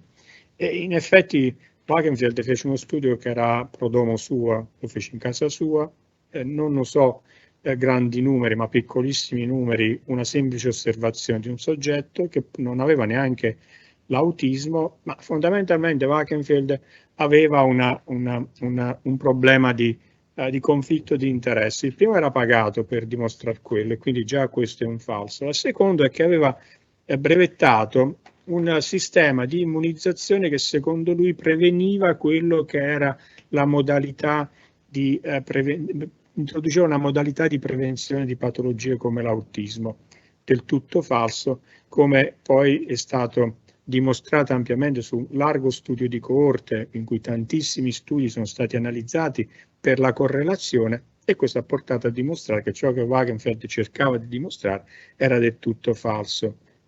L'autismo in verità non è una malattia correlabile al vaccino. Innanzitutto l'autismo non è una singola patologia, ma uno spettro in cui sono compresi tantissimi disturbi che vanno dalla forma di autismo più spinto ad altre forme in cui nel soggetto si possono notare delle carenze comportamentali di attenzione, deficit di attenzione. E se vuole uno diagnosticare quello che può essere il disturbo, oppure studi complessi che hanno permesso di dimostrare che il difetto non è dovuto alla vaccinazione, è preesistente, ci sono delle predisposizioni, tant'è vero che l'anomalia architetturale del cervello analizzato attraverso risonanza magnetica è già rilevabile all'interno del feto. Il cervello di un bambino che ha un deficit autistico o dello spettro di autismo mostra dimensioni che sono superiori rispetto a quelle normali nei primi mesi di vita, quindi prima ancora che abbia completato il ciclo vaccinale. La comparsa della malattia correla invece con alcuni fatti che sono oggi probabilmente studio per cercare di permettere una prevenzione anche di questa patologia. Vi è una correlazione con l'età del genitore che è difficilmente controllabile, però è più facile controllare quelli che possono essere i livelli di testosterone che sono presenti all'interno della mamma e che quindi possono caratterizzare anche quello con lo sviluppo cerebrale del feto. Altra diciamo, bufala o altro scetticismo che poi si è rivelato una bufala è quello di questa ragazza che dice che all'interno dei vaccini esistono delle sostanze. Una, quella che è stata maggiormente studiata e che è stata maggiormente attaccata, è il mercurio. E certamente il mercurio, quello che era presente nei termometri, era altamente tossico, tant'è vero che la sua ingestione, oltre che essere letale, non è eliminabile dal nostro organismo. Ed è lo stesso mercurio che si ritrova all'interno dei pesci di grande dimensione, il pesce spada, il tonno, contengono grandi dosi di mercurio, molto superiori a quelle che erano presenti all'interno dei vaccini. Oggi non c'è più il mercurio nei vaccini, ma giusto per dimostrarvi quello che era la falsità dell'affermazione e soprattutto quello che è stato il percorso logico che ha portato a comprendere che il mercurio contenuto nei vaccini non era di per sé tossico, veniva utilizzato in piccolissima quantità semplicemente per prevenire quello che potevano essere crescite batteri, con conservante, un batterio statico, cioè il batterio non moriva ma era non in grado di replicarsi. Il mercurio comunque contenuto nei vaccini non era il metilmercurio, ma era l'etilmercurio. L'etilmercurio viene rapidamente metabolizzato e rapidamente eliminato, ma come vi dicevo dal 1998 non esiste più all'interno dei vaccini. E se andiamo ad analizzare perché le persone scettiche ritenevano questa correlazione, che se noi andiamo a valutare quello che è la correlazione tra le barre che indicano la comparsa dell'autismo e l'aumento delle vaccinazioni, era una correlazione di tipo diretto. Più vaccinato, più venivano ad essere diagnosticati casi di autismo. Ci si dimenticava anche del fatto che erano aumentate anche quelle tecniche per dimostrare per rilevare tutti quei difetti che rientrano all'interno dello spettro dell'autismo e quindi faceva aumentare anche la diagnosi della malattia. Dal 98 in poi l'etilmercurio non esiste più nei vaccini e come potete notare dal grafico continua ad aumentare la diagnosi di malattie correlate allo spettro autistico. Altro metallo contenuto all'interno dei vaccini. La professoressa Frossi ha detto adiuvanti. Adiuvanti sono tutte quelle sostanze che stimolano l'inizio della risposta immunitaria. Sono sostanze, il nostro sistema immune tollera l'alimento ed è una sostanza estranea. Tollera molti batteri che abbiamo nel nostro gastroenterico perché li tollera. Li tollera perché fino a quel momento in cui non vi è uno stimolo infiammatorio. L'alluminio presente all'interno dei vaccini dava quella piccola stimolazione che provocava un danno, creava un processo infiammatorio che dava in là la risposta immunitaria. Ma anche in questo caso parliamo di dosi estremamente limitate. Tant'è vero l'alluminio era contenuto, oggi si usano altri adiuvanti che sono ancora più rapidamente eliminati, ma l'alluminio aveva la caratteristica di avere una quantità realmente infinitesimale e anche in una forma differente rispetto a quello che noi normalmente ingeriamo attraverso il mangiare un panino che era stato avvolto all'interno della carta d'alluminio alimentare. Quello lo tolleriamo. Quello che era contenuto del vaccino, che è un fatto episodico, invece risultava essere dannoso. Il problema dei metalli è nato anche dal fatto di alcune pubblicazioni scientifiche su quello che vengono definite riviste di phishing science, o potremmo tradurle in italiano riviste farlocche, riviste che nascono con uno scopo ben preciso di diffondere alcune notizie, ma senza nessunissimo referaggio, quindi non con nessuna credibilità di tipo scientifico. Spesso i loro nomi, come in questo caso, sono mutuati da nomi di riviste con certo prestigio, aggiungendogli a fianco qualche aggettivo, qualche termine. International Junior Vaccine è un giornale di phishing science, non è neanche recensito, non è presente in nessunissima banca dati, ma è presente soltanto online a dimostrare appunto l'autoreferenzialismo delle persone. Questi ricercatori, chiamiamoli così, però bisognerebbe anche dare una definizione al termine, hanno utilizzato questi predatory journal, questi giornali che pubblicano questa particolare categoria della scienza che non è realmente scienza, si basano su mancanza di controlli negativi. Se voglio dimostrare che l'acqua è bagnata, devo avere anche il concetto che qualcosa è asciutto, quindi il controllo negativo mancano, quindi è la dimostrazione di un'osservazione senza nessuna dimostrazione accanto. Per comprendere un'affermazione bisogna anche conoscerne il proprio contrario e quindi averne una dimostrazione diretta, ma il problema fondamentale è che anche se noi volessimo andare ad analizzare quello che è il contenuto, non rileviamo queste quantità enormi di nanoparticelle, e poi la nanoparticella è una cosa così piccola, infinitesimale, che viene eliminata. Nella bottiglia di acqua che comprate alle macchinette e che bevete, quantità di nanoparticelle sono di gran lunga superiore, ma anche come dimensione. O l'aria che respiriamo è stracolma di nanoparticelle e anche di micro e macroparticelle. Ma soprattutto la quantità di alluminio che era contenuto come stimolante all'interno dei vaccini, come potete rilevare dall'ultima riga, era una quantità realmente infinitesimale. Si parla cioè di quantità che sono 6,6 biliomiliardesimi di mole, cioè quantità che sono quasi riflettono quello che è lo stato omeopatico. Un altro scetticismo è: ma io che mi vaccino, i bambini facciano tutte queste benedette vaccinazioni, sono tantissime. La Flossi ha fatto una lista lunga e io personalmente ne ho fatta anche qualcuna in più. Ma non sono a rischio di sovraccaricare un bambino appena nato, e poverino noi cerchiamo di proteggerlo dal mondo estraneo, di tenerlo estremamente pulito? In effetti noi lo stiamo proteggendo con il vaccino. A considerare quello che noi normalmente, quotidianamente, è il nostro contatto con quello che sono gli antigeni, cioè quelle molecole che stimolano la risposta immunitaria, nelle quali possono essere annoverati anche i vaccini, ma così come possono essere annoverati tutti i microbi con cui entriamo in contatto. Ogni giorno io mi confronto con circa 5-6 milioni di antigeni. All'interno di un vaccino ve ne sono al massimo alcune centinaia, se le ricogliamo tutti insieme. Ogni vaccino ne contiene uno, quindi la quantità risulta essere molto, molto limitata. E è anche stupido dire che per evitare il sovraccarico si può frazionare, cioè gliene diamo uno ogni tanto.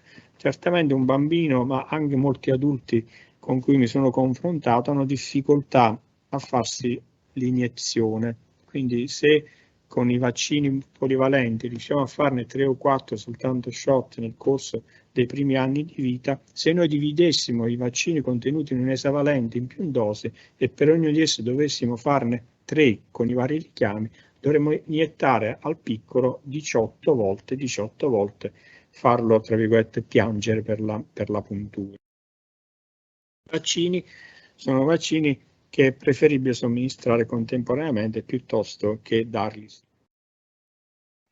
Altra caratteristica, questa pubblicità enorme nel far vaccini certamente è dipendente dal fatto che ci sono le case farmaceutiche che vogliono aumentare il loro guadagno. Certo, le case farmaceutiche non sono delle onlus, certo vogliono un guadagno, e lo stiamo anche notando con SARS-CoV-2, ma immaginatevi quello che è la spesa singola giornaliera per un paziente che è ricoverato in una terapia intensiva per Covid. La spesa è di diverse migliaia di euro. Con quella cifra si possono vaccinare molte persone e quindi ridurre quello che è il rischio che una persona si ammala e possa finire in terapia intensiva. Ma soprattutto i vaccini sono preventivi, evitando la malattia, evitano tutto quello che è sia la spesa sanitaria, ma soprattutto quello che è la sofferenza del soggetto, patologie che sono scomparse, la poliomielite, il vaiolo, malattie debilitanti e mortali, e i vaccini ci hanno permesso non soltanto di ridurre la loro incidenza e mortalità, ma soprattutto hanno evitato anche quello che può essere una spesa, e quindi economicamente erano molto più bassi. Altra condizione osservazionale è che l'igiene spiega tutto. Certamente il lavaggio delle mani è fondamentale, ma anche la doccia, il bagno, sono tutti fondamentali per la nostra igiene. Questo rientra in comportamento anche sociale, oltre che sanitario, ma vedete sono due bagni, non sono molto diversi da quelli degli ultimi anni 2010 rispetto a un bagno del 1970. Nel 1970 non vi erano ancora vaccini e non vi era così diffusa la pratica vaccinale. Andiamo a confrontare però quello che era la mortalità per patologie come il morbillo, come la poliomielite e altre. Vedete, c'è stato un crollo immediato negli anni 80 quando la pratica vaccinale è diventata diffusa e i bagni erano sempre uguali, l'igiene era sempre mantenuta. E quindi all'igiene non riesce a spiegare quelle che sono le riduzioni così repentine, ma sicuramente ci dà una mano l'igiene a prevenire quello che può essere la diffusione di microbi o di virus che hanno una forte capacità infettiva e una forte capacità anche di sopravvivenza sulle superfici. Ultimo grado di scetticismo. I vaccini provocano un'immunodeficienza. Porto un unico caso, che è quello del morbillo. Il morbillo è stata una delle patologie forse che i Novax hanno maggiormente aggredito, e quindi i morbilloparti sono stati per lungo tempo molto famosi, perché la percezione del morbillo è soltanto quello delle macchie, della febbre e della sua scomparsa, ma il morbillo ha delle comorbidità che sono molto gravi. Una persona affetta di morbillo non soltanto può sviluppare polmoniti, epatiti, encefaliti, quindi molte di esse mortali, la mortalità per morbillo è di diverse decine per centinaia di persone che vengono a essere infettate, ma soprattutto porta una conseguenza molto grave. Quindi la scarsa percezione della gravità del morbillo è che fino agli anni 70-80 tutti quanti più o meno contraevamo la malattia. Ma come potete vedere dal grafico, per ogni 100 persone che contrae il morbillo ve ne sono circa 8 e fanno diarrea molto grave, sviluppano otiti e poi possibilmente alcune di queste possono sfociare in encefaliti, possono avere polmoniti con reliquati abbastanza gravi. E tra queste la manifestazione più grave è la peste, in cui lo 0,1% delle persone può andare incontro a morte. Il problema fondamentale del morbillo è che non è una malattia soltanto esantematica, cioè vediamo le macchie sulla superficie corporea, ma causa una grave immunodepressione. Questa immunodepressione non è soltanto nel periodo in cui vi è la malattia, ma dura per alcuni anni. In quel periodo di alcuni anni il soggetto è predisposto a contrarre altre infezioni, ad aggravarsi e quindi avere una possibilità di contrarre una malattia grave per altri patogeni molto elevata. Il morbillo ha permesso di abbattere questo con l'unica rischio, sofferenza e del dolore dell'iniezione. Quindi dobbiamo distinguere, ed è quello il compito anche della giornata mondiale dell'immunologia e delle attività che come laboratorio stiamo conducendo da diversi anni nonostante gli attacchi dei Novax, e che bisogna distinguere quello che è la pseudoscienza, che è qualcosa che è dato da un'osservazione, anche da un risentimento personale, rispetto a quelle che sono la vera scienza. La pseudoscienza cerca di dimostrare una tesi che viene ritenuta valida a priori. La scienza invece parte da un dubbio e cerca di dimostrare, di sviluppare un'ipotesi per chiarire la domanda che nasce da quel dubbio. Non nasce e non fa affermazioni che sono volte a stabilizzare il dubbio. La pseudoscienza applica una logica fallace, per cui si cerca di smentire qualsiasi affermazione che sia contraddittoria. La scienza invece cerca di dimostrare che attraverso i dati, attraverso i fatti e attraverso soprattutto esperimenti, quindi dimostrazioni pratiche, che quello che viene affermato è frutto di una conoscenza e di uno studio. La pseudoscienza utilizza termini tecnici, ma lo fa fuori contesto. L'altra caratteristica che ha la pseudoscienza è dimostrata dal video dei bambini. Arianna non aveva perfetta concezione, sensazione di ciò che faceva la mamma. La mamma, avete notato che qualcosa sa di immunologia, ha dato una dimostrazione dello studio. Quello che manca allo scienziato è forse la comunicazione diretta, e questa giornata è volta a quello. La pseudoscienza va sul sensazionalismo, dice l'affermazione deve essere puntuale, forte, i vaccini causano autismo. Certamente è un'affermazione molto forte, dimostrata soltanto dal fatto che tutti quanti i vaccinati sono soggetti a quel rischio.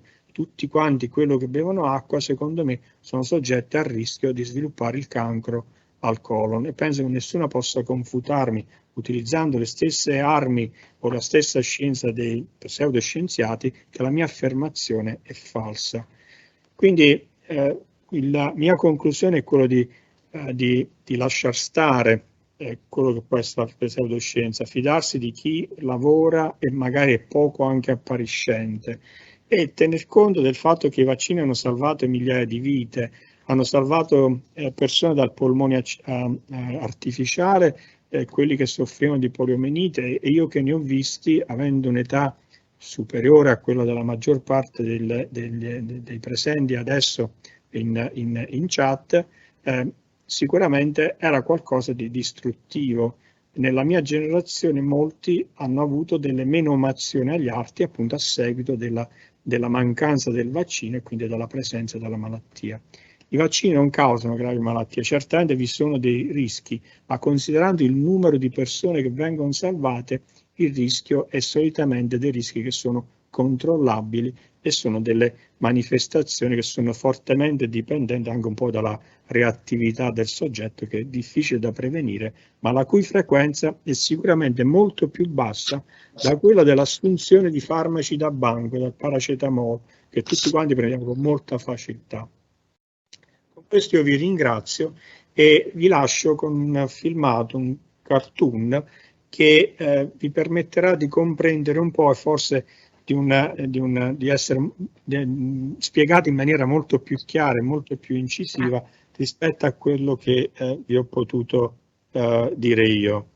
Hai dei dubbi sul vaccino? Se nutri qualche dubbio sui vaccini contro il Covid-19, in questo video, finanziato da Staceppa, cercherò di spiegare cosa dicono i dati ufficiali delle agenzie nazionali e internazionali per la salute. Se pensi che l'AIFA, l'EMA e l'OMS non siano affidabili per via di interessi economici segreti, massonici e templari, questo video non fa per te. Se pensi che, ok, io mi fido della scienza, ma signora mia non ho tempo di leggermi tutte quelle scritte sull'internet e l'aspirapolvere non si passa mica da solo, questo video fa per te. Che cosa c'è dentro il vaccino? Contrariamente al pasticcio al ragù della Zermelita, un vaccino non può avere ingredienti segreti. Eccola! Grazie dottore, ma cosa mi ha iniettato? Un po' di acqua, un po' di minerali e il resto un segreto. Wow! Il contenuto dei vaccini è pubblico, in particolare quello della Pfizer contiene acqua, sali, saccarosio, colesterolo, quello buono, e un pizzico di RNA messaggero racchiuso in un cremoso strato di grasso. Che diavolo è l'RNA messaggero? Non voglio diventare una tartaruga ninja. L'RNA messaggero è una lista di istruzioni che serve a produrre le proteine, i mattoncini degli esseri viventi. In laboratorio sono state create le istruzioni per produrre un pezzettino di virus, tipo un braccino, staccato, inoffensivo, morto. Dando queste istruzioni alle nostre cellule, i ribosomi al loro interno possono produrre diversi braccini morti del virus, così che il nostro sistema immunitario, in totale sicurezza e svaccatezza, possa memorizzare come siano fatti e poi possa riconoscere il virus intero quando lo vede. Non sono un esperto, ma secondo me il vaccino non è stato sperimentato a sufficienza. Hai ragione, non sei un esperto. Gli esperti ci dicono che il vaccino non ha saltato nessuna procedura. Ogni farmaco deve subire tassativamente precisi test clinici e avere l'approvazione di enti esterni che tutelano la nostra e la loro salute. Non siamo così stupidi da eliminare importanti procedure di sicurezza per velocizzare i tempi. Almeno qui in Europa. La grande rapidità con cui si è ottenuto il vaccino è dovuta al fatto che gli studi sull'uso medico dell'RNA messaggero andavano avanti già da anni, c'è stata una concentratissima cooperazione mondiale, è stata stanziata un'enorme quantità di denaro, sono state ridotte il più possibile le pratiche burocratiche, le aziende farmaceutiche hanno avuto l'opportunità di condurre le varie fasi sperimentali in contemporanea, accollandosi buona parte del rischio economico. Tutto questo lavoro deve portare a risultati precisi e sicuri, che ci si metta 1, 10 o 1 miliardo di anni, altrimenti l'Agenzia Europea per i Medicinali non ti guarda nemmeno di striscio. Ho letto che però ci sono degli effetti collaterali. I rischi sono vertigini, disturbi allo stomaco e all'intestino, infiammazione del fegato, macchie rosse, lesioni bollose con aree di distacco della pelle. Ah no, scusate, questi sono i rischi della tachipirina. Anche i vaccini naturalmente hanno i loro possibili effetti collaterali, pur essendo tra i farmaci più sicuri, tralasciando quelli più comuni e leggeri, quali mal di testa, spossatezza, febbre e dolorino al braccio. Le reazioni più forti sono molto rare e spesso coinvolgono persone con particolari allergie. È quindi sufficiente dichiararle al medico prima della vaccinazione, in modo che potrà valutare se si è adatti ad assumere o meno il vaccino. Se risultate particolarmente a rischio, nessuno vi farà il vaccino.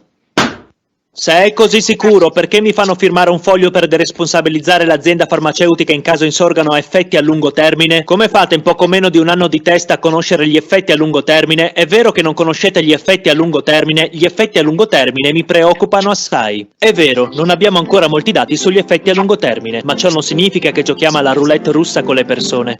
Il vaccino ha superato tutti i controlli di sicurezza ed è stato considerato sicuro anche dai principali enti indipendenti per la salute, il che può già definirsi una rassicurazione che il rischio di effetti a lungo termine sia particolarmente basso. Nella scienza medica spesso non esistono grandi certezze ed è necessario considerare sempre il rapporto rischio-beneficio. L'alternativa sarebbe rimanere in crisi pandemica attendendo anni di raccolta dati per avere qualche sicurezza in più. Saranno pure rischi piccolissimi, ma perché cavolo dovrei correrli? Tralasciando l'inutile dettaglio di contribuire al benessere della società e delle persone più fragili, considera questo. Secondo i dati AIFA, tra tutte le vaccinazioni del 2019, le segnalazioni di reazioni gravi ogni 100.000 persone sono state 3, lo 0,003%. Col vaccino Pfizer, su 20.000 persone testate, nessuno ha sviluppato reazioni gravi e ad oggi, con milioni di vaccinati nel mondo, le statistiche sembrano allinearsi a quelle degli altri vaccini. Ammalarsi di Covid-19, invece, comporta rischi un po' diversi. Qui, se hai più di 50 anni, abbiamo il rischio stimato dell'1% non di avere gravi effetti collaterali, ma di rimetterci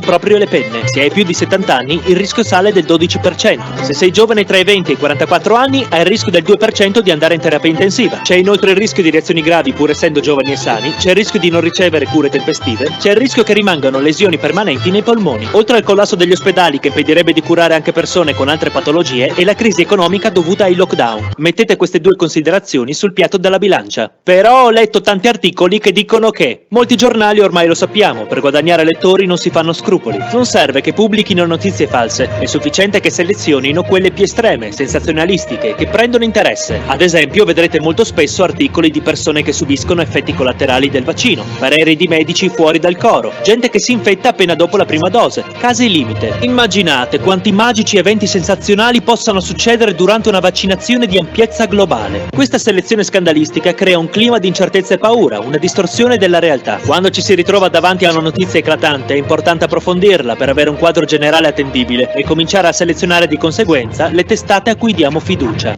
Però ho sentito medici dire che, mai come ora sentiamo medici dire qui, virologi dire quo e immunologi dire indice RT. Il più delle volte dicono la stessa cosa, ma così male da sembrare in disaccordo. Altre volte, e ci sono sempre, troviamo membri del personale sanitario andare proprio controcorrente. Ciò che è importante sapere è che il parere di singole persone, che siano medici, premi Nobel o laureati all'università della vita, se non fa riferimento a studi comprovati, non ha valore scientifico. Chi cerca questo tipo di scorciatoie è costretto a spacciarsi per genio incompreso, ribelle contro il sistema, invocherà interessi economici nascosti e cercherà di convincerci selezionando solo i dati scientifici che gli fanno più comodo, dati che difficilmente sapremo analizzare non capendoci una sega. Nel dubbio il mio consiglio è dare fiducia alla comunità scientifica e a chi informa e divulga prendendo essa come punto di riferimento. È più probabile che le dichiarazioni degli enti ufficiali preposti alla salvaguardia della nostra salute siano inaffidabili perché tutti gli esperti coinvolti in questi enti non sanno fare il loro lavoro o addirittura vengono corrotti da un'elite di persone che spendendo montagne di soldi riescono a distorcere ogni evidenza scientifica in modo da arricchirsi nuovamente promuovendo farmaci che danneggiano l'ambiente e la stessa società di cui fanno parte? Oppure è più probabile che forse stiamo leggendo l'ennesima opinione spazzatura? Se avete altre domande vi lascio in descrizione il link con tutte le risposte dell'Agenzia Italiana del Farmaco, più le fonti da cui ho ottenuto le informazioni per fare questo video. Avete capito bene? Non mi sono inventato niente, a parte l'RNA messaggero che vabbè mi faceva ridere. Io ritorno all'intervento del professor Carlo Bucillo, innanzitutto per ringraziarlo della chiarezza dell'esposizione, per aver affrontato in maniera molto dettagliata tutte le fake news che circolano appunto sul tema dei vaccini, fake news che hanno ricevuto la dignità di notizie, ma che poi notizie non solo, e hanno ovviamente continuato a seminare danno appunto per la salute, per la nostra salute, per la salute pubblica. abbiamo anche visto un esilarante cartone animato per bimbi cresciuti, direi, insomma. L'autore è il digital creator Andrea Lorenzon, che è padre anche del progetto, ricordiamolo, Cartoni Morti, un canale YouTube con oltre 1,5 milioni di iscritti. Vi consiglio poi di darci un occhio, molto interessante. In questo video chiaramente l'autore utilizza insomma tutte le fake news o comunque le notizie diffuse da ciarlatani, ma anche non solo da ciarlatani, anche da professionisti dell'informazione, ahimè, e tutte le più comuni forme di contestazione dei vaccini, insomma la voce di popolo che sicuramente anche voi avrete ascoltato, parenti, amici, vicini di banco, eccetera. Purtroppo sono notizie che ci hanno accompagnato lungo tutta la pandemia e spero appunto che il cartone, anche questa forma molto simpatica, allegra, abbia in qualche modo vi abbia comunque dato le risposte giuste e anche avervi fatto capire in qualche modo come rispondere a vostra volta di fronte a queste notizie, diciamo, di poco valore. L'intervento sia del professor Puccillo che di questo video molto simpatico ovviamente puntano ancora una volta l'attenzione sul lavoro dei comunicatori, in particolare comunicatori come nel mio caso, che ovviamente hanno un ruolo di responsabilità enorme, perché non soltanto devono scegliere e selezionare le fonti attendibili alle quali attingere per produrre poi una comunicazione scientifica corretta e composta, e soprattutto il ruolo dei comunicatori durante la pandemia, perché appunto spesso molti professionisti, molti giornalisti erano impreparati a gestire argomenti di tipo scientifico, si sono improvvisati, hanno scelto un po' anche la strada sensazionalistica, si sono trasformati un po' in star della tastiera e hanno prodotto anche veri e propri disastri, generando panico e non convogliando poi l'azione delle persone verso appunto la responsabilità sociale della vaccinazione.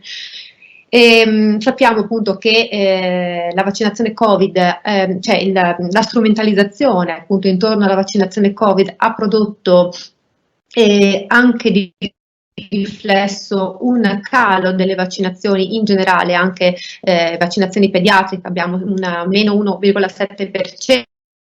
Per le vaccinazioni ad esempio del morbillo, ma non solo, ci sono altre vaccinazioni che in realtà non sono mai decollate in Italia, di cui ci parlerà proprio tra pochissimo la professoressa Lorenza Driul, ordinario di di ginecologia e ostetricia all'Università di Udine, ma anche appunto primario dell'azienda sanitaria del Friuli Centrale.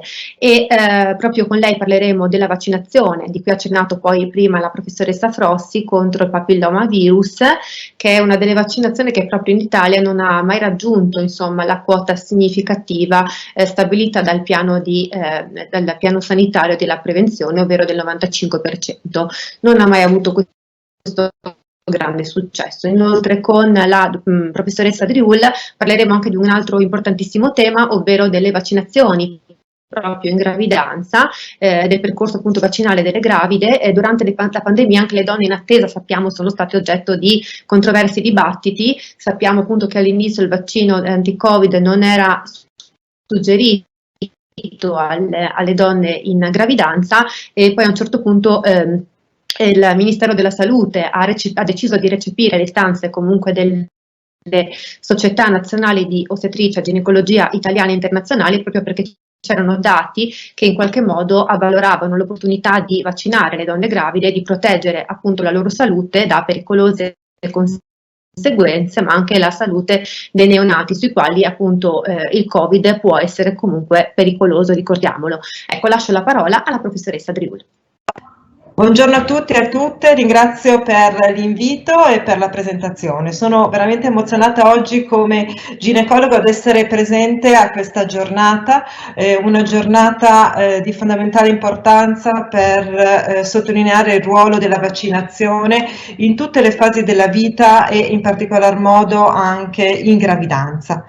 Spero di riuscire a condividere le diapositive, se si vedono, se mi date un ok. E desideravo iniziare oggi mostrando questa struttura, la struttura che dirigo, la clinica ostetrica ginecologica di Udine, e in questa clinica, in quest'ultimo anno e mezzo, abbiamo assistito nella fase più delicata della vita di una donna come il parto, più di 250 pazienti affetti da Covid.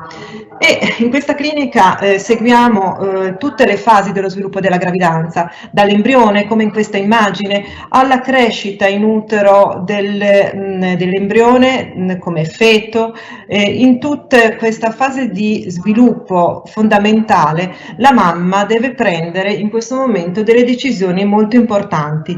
Quindi la mamma in gravidanza deve decidere per due, per il suo benessere e per il benessere del suo bambino, e mentre lui, come in questa immagine, si diverte a nuotare all'interno del liquido amniotico ed è nutrito attraverso il cordone ombelicale e a questo contatto continuo con la placenta, attraverso la placenta con la sua mamma, può essere però anche lui stesso attaccato da diversi virus molto molto pericolosi. Ed è per questo che oggi ci tengo in maniera particolare a sottolineare il ruolo dell'importanza della vaccinazione durante la gravidanza.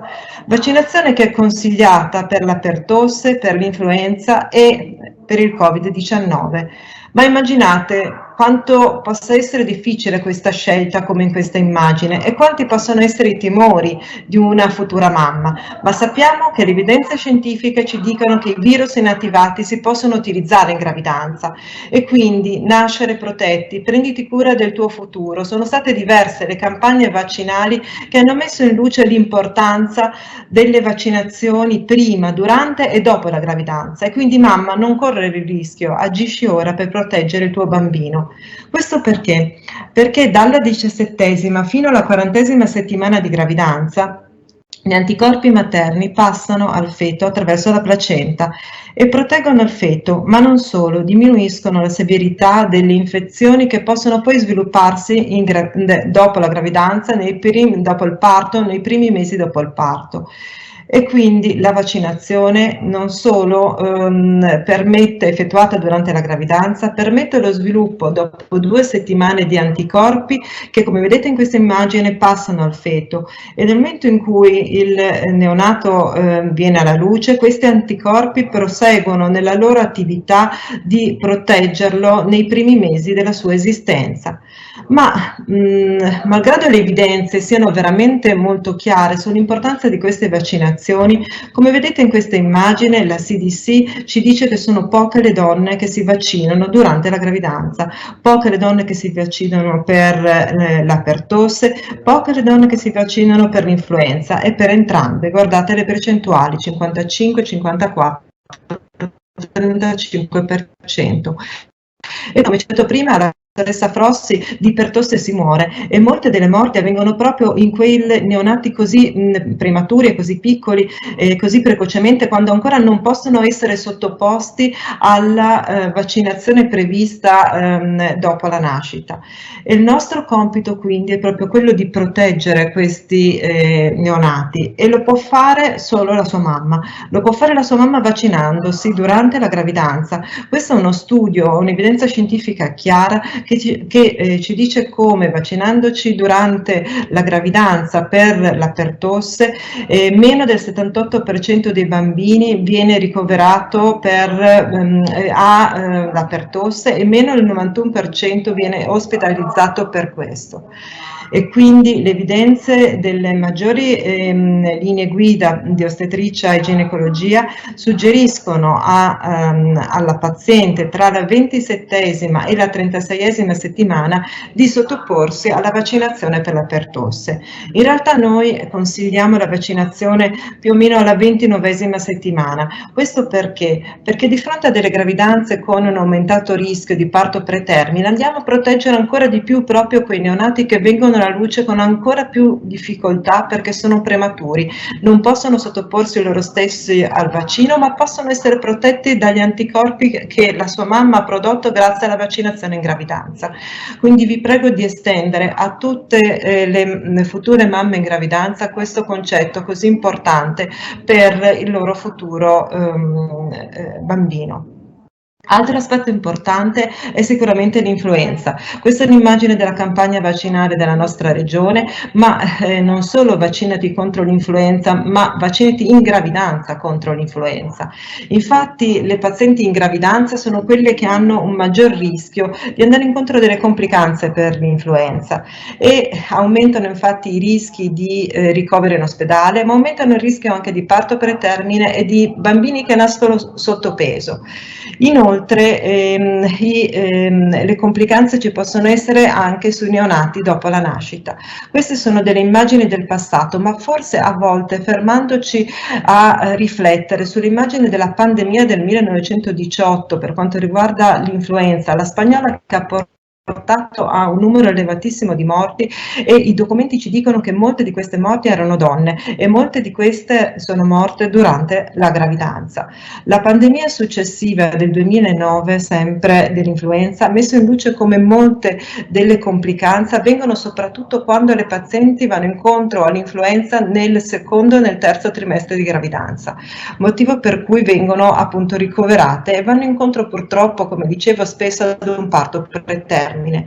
Quindi il rischio di influenza grave è maggiore nelle donne in gravidanza, il rischio di ospedalizzazione è maggiore nelle donne in gravidanza. Il concetto che quindi dobbiamo portarci a casa è che se la madre è vaccinata, riduciamo il rischio di contrarre l'influenza, riduce il rischio di essere ricoverata in ospedale, ma non solo, riduce il rischio di partorire prima del tempo e riduce soprattutto nei primi 6 mesi di vita il rischio di contrarre una sindrome influenzale al suo neonato. Ancora la mamma deve pensare perdure, e quindi i falsi miti sull'influenza: sono in gravidanza quindi non dovrei vaccinarmi contro l'influenza, è un falso e lo dobbiamo gridare fortissimo, perché è falso e in gravidanza la donna è considerata una categoria a rischio. Guardate questi dati che vi ho portato sulla sorveglianza della mortalità materna, perché purtroppo durante il parto e dopo il parto ancora oggi si può morire, e in Italia sono stati registrati delle morti dopo il parto nelle donne che erano affette da influenza, e queste sono tutte morti evitabili, perché le 5 donne che sono riportate in questo report decedute non erano state vaccinate. Se fossero state vaccinate avrebbero potuto crescere il loro bambino.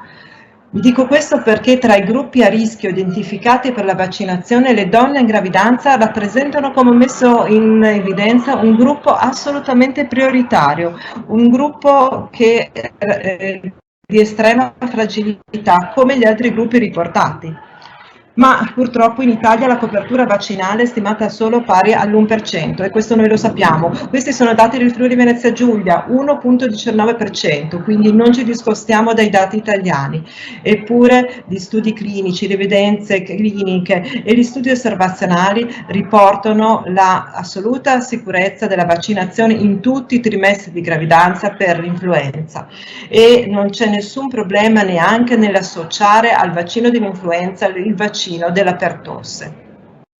E infine un capitolo sicuramente di estrema importanza riguarda il Covid, una pandemia che ha coinvolto, come vedete in questa immagine, le mamme in gravidanza e ha coinvolto noi ginecologi nella loro assistenza, perché purtroppo le donne in gravidanza con il Covid sono andate incontro a delle complicanze importanti, sempre come categoria fragile, ed è per questo che queste donne sono quelle che sono state ammesse più spesso all'interno delle nostre terapie intensive, che sono andate incontro ad una ventilazione invasiva, che hanno avuto un rischio aumentato di morte rispetto alle donne non in gravidanza, soprattutto se queste donne in gravidanza insieme al Covid avevano anche altri fattori di rischio, come per esempio l'obesità, e sappiamo benissimo quante donne oggi sono in sovrappeso obese in gravidanza. E queste sono immagini che non avremmo voluto mai vedere, perché le terapie intensive con le pazienti in gravidanza ci hanno messo in estrema difficoltà molto spesso nella scelta se interrompere quella gravidanza, se credere nella terapia e proseguire quella gravidanza per portarla a termine. È molto importante ricordare che il vaccino ci ha portato una svolta fondamentale, e questo vaccino ci ha aiutato a diminuire e a ridurre questa problematica, ed è infatti le linee guida ministeriali, l'Istituto Superiore di Sanità ricordano come la vaccinazione contro il SARS-CoV-19 con vaccini a mRNA è raccomandata alle donne in gravidanza, nel secondo e nel terzo trimestre per le donne che allattano, ma nel primo anche. Quindi sebbene la vaccinazione possa essere considerata sicura in qualsiasi periodo della gravidanza, non ci sono ancora molte evidenze nel primo trimestre, ma questo a mio avviso è un retaggio che andrà poi a modificarsi con i nuovi dati, e quindi anche nel primo trimestre di gravidanza. Non solo la prima e la seconda dose, ma ricordiamoci anche di sensibilizzare le mamme alla dose di richiamo booster per completare completamente il loro ciclo vaccinale primario.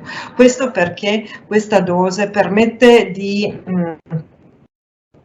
rafforzare ancora di più, come si evidenzia in questo studio, la presenza di anticorpi all'interno che sono stati ritrovati all'interno del cordone ombelicale attraverso la placenta.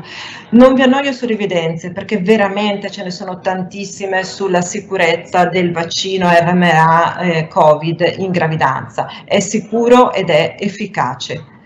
E concludo con un accenno alle malattie sessualmente trasmissibili, perché come ginecologi ci occupiamo di questo momento fondamentale come la gravidanza, ma per arrivarci dobbiamo sicuramente preservarne la fertilità combattendo le malattie sessualmente trasmissibili. Ce ne sono tantissime legate prevalentemente all'epatite, di cui vi ha già accennato la professoressa Frossi, HIV, gonorrea, herpes, ma oggi vorrei soffermarmi sul vaccino e sull'infezione trasmessa dall'HPV e dalla clamidia, perché l'HPV è sicuramente un virus che viene trasmesso attraverso il rapporto sessuale ed è associato a questa terribile neoplasia che è il cancro del collo dell'utero. Come in questa immagine, 4 sono è in quarta posizione tra i tumori appunto più frequenti, e vedete che ancora oggi si muore per questo tipo di neoplasia. Il papillomavirus è associato alla giovane età, è associato alla giovane età dell'inizio del primo rapporto sessuale, all'utilizzo del fumo e all'alto numero di partner nel passato e nel recente. Ci sono diversi tipi di papillomavirus, i genotipi sono diversi, quello più comune, quello più diffuso e quello più associato in Italia al tumore della cervice è l'HPV-16. Il picco di incidenza maggiore è sicuramente fino ai 25 anni, perché il contatto con questo virus è più del 90% in questa fascia d'età, e la prevalenza scende poi dopo i 25 anni per la risposta immune, e poi c'è un secondo picco ma meno evidente nella perimenopausa, quando a volte c'è un cambio con un nuovo partner. Come vedete, le immagini di associazione HPV ci dicono HPV e cancro, e sicuramente ci dicono HPV e cancro del collo dell'utero, anale, della vagina, dei genitali, del pene, della cavità orale. Ed è molto importante ricordare che tutti i casi di tumore del collo dell'utero sono provocati dal papillomavirus, ma non tutte le infezioni da papillomavirus provocano il tumore dell'utero. E quindi questa è la campagna vaccinale della nostra regione. Esiste un vaccino e proteggi contro il cancro del collo dell'utero, perché ancora oggi di questo purtroppo si muore, e quindi la vaccinazione è sicuramente il primo passo per dire stop all'HPV, e il secondo passo è sicuramente legato allo screening attraverso il PAP test. Le vaccinazioni per l'HPV sono diverse, quella che adesso è in commercio è la vaccinazione con un HPV non avvalente, e è chiaro il motivo per cui dobbiamo vaccinarci contro l'HPV è chiaro anche che il nuovo vaccino non avvalente ha la possibilità di offrire una protezione molto più ampia rispetto ai vaccini del passato. Abbiamo iniziato a vaccinare le ragazze nel 2008 a 11 anni e successivamente anche i ragazzi dal 2017. Però un pensiero di riflessione su questo dato: guardate la percentuale di vaccinati con ciclo colompeto nel 2020 in Friuli Venezia Giulia, il 9%, e quindi un valore a mio avviso assolutamente veramente molto allarmante, perché è un valore molto basso rispetto anche alle altre regioni italiane. La vaccinazione quindi contro il papillomavirus è una rivoluzione nella lotta al cancro e la prevenzione primaria è la prima barriera per proteggerci nei confronti di questa malattia. E infine la clamidia. Anche la clamidia è un'infezione che si trasmette sessualmente, è un'infezione che non dà, come vedete, dei sintomi molto chiari sia nell'uomo che nella donna. Nella donna è associata a delle perdite, a dei bruciori urinari e ha dei disturbi poco eclatanti, però purtroppo la clamidia che si trasmette, come vi dicevo, per via sessuale, porta degli esiti importanti a livello dell'apparato genitale, che può essere compromesso e può portare alla sterilità, può portare a dolori pelvici cronici ricorrenti, ad una malattia che è la malattia infiammatoria pelvica. E quindi attenzione, perché le conseguenze dell'infezione da clamidia sono, come vedete, molteplici e possono compromettere la fertilità futura. Nei confronti di questa infezione gli studi per quanto riguarda i vaccini sono ancora in corso e quindi l'unica possibilità che ci rimane è una protezione attraverso l'utilizzo del preservativo. Ma se per la clamidia non abbiamo, per ora abbiamo solo questa possibilità, per la possibilità invece della vaccinazione. Attenzione e per la vostra pazienza. Grazie alla professoressa Driul. Ecco, penso che insomma in questo excursus abbiamo potuto apprezzare appunto l'importanza della prevenzione durante appunto la gravidanza, che è un periodo molto sensibile e molto delicato per la donna, sia appunto come mamma sia appunto come genitrice appunto di un'altra vita, e quindi giustamente anche come protezione per il neonato, sia in quest'ultima parte appunto intensificare la vaccinazione per le malattie sessualmente trasmissibili. In particolare appunto l'obiettivo è quello di ovviamente di incrementare questa percentuale che è irrisoria in Friuli Venezia Giulia, il 9%, è un dato veramente allarmante, condivido, contro il papillomavirus. Quindi sicuramente voi ragazzi che ci state ascoltando saprete benissimo se questa è tra le vaccinazioni nel vostro come dire carnet di vaccinazioni in attivo, e quindi potete sicuramente attivarvi poi per eventualmente, nel caso non aveste ancora effettuato questa vaccinazione, attivarvi appunto opportunamente per effettuarla, perché è appunto veramente un vaccino preziosissimo. Quando i detrattori del vaccino ci dicono ma perché non inventate un vaccino contro il cancro, eccoci qua.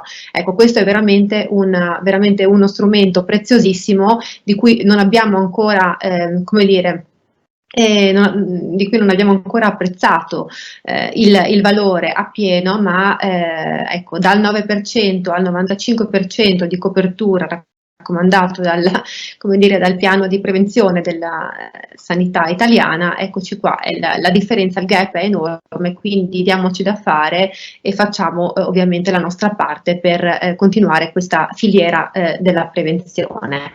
Adesso entriamo nell'ultima fase di questa giornata, che è quella sicuramente che vi vede più protagonisti, entriamo appunto nella tavola rotonda. Io darei la parola a Silvia Tonon per lo smistamento delle domande. Vi invito comunque a scriverle e vi dico soltanto una cosa, che a una parte delle domande che ci avrete inviato troverete risposta nella chat, alcune altre saranno diciamo trattate all'interno della pagina dedicata nel sito dell'università, appunto nella pagina di Univax, e una parte appunto risponderemo live proprio adesso.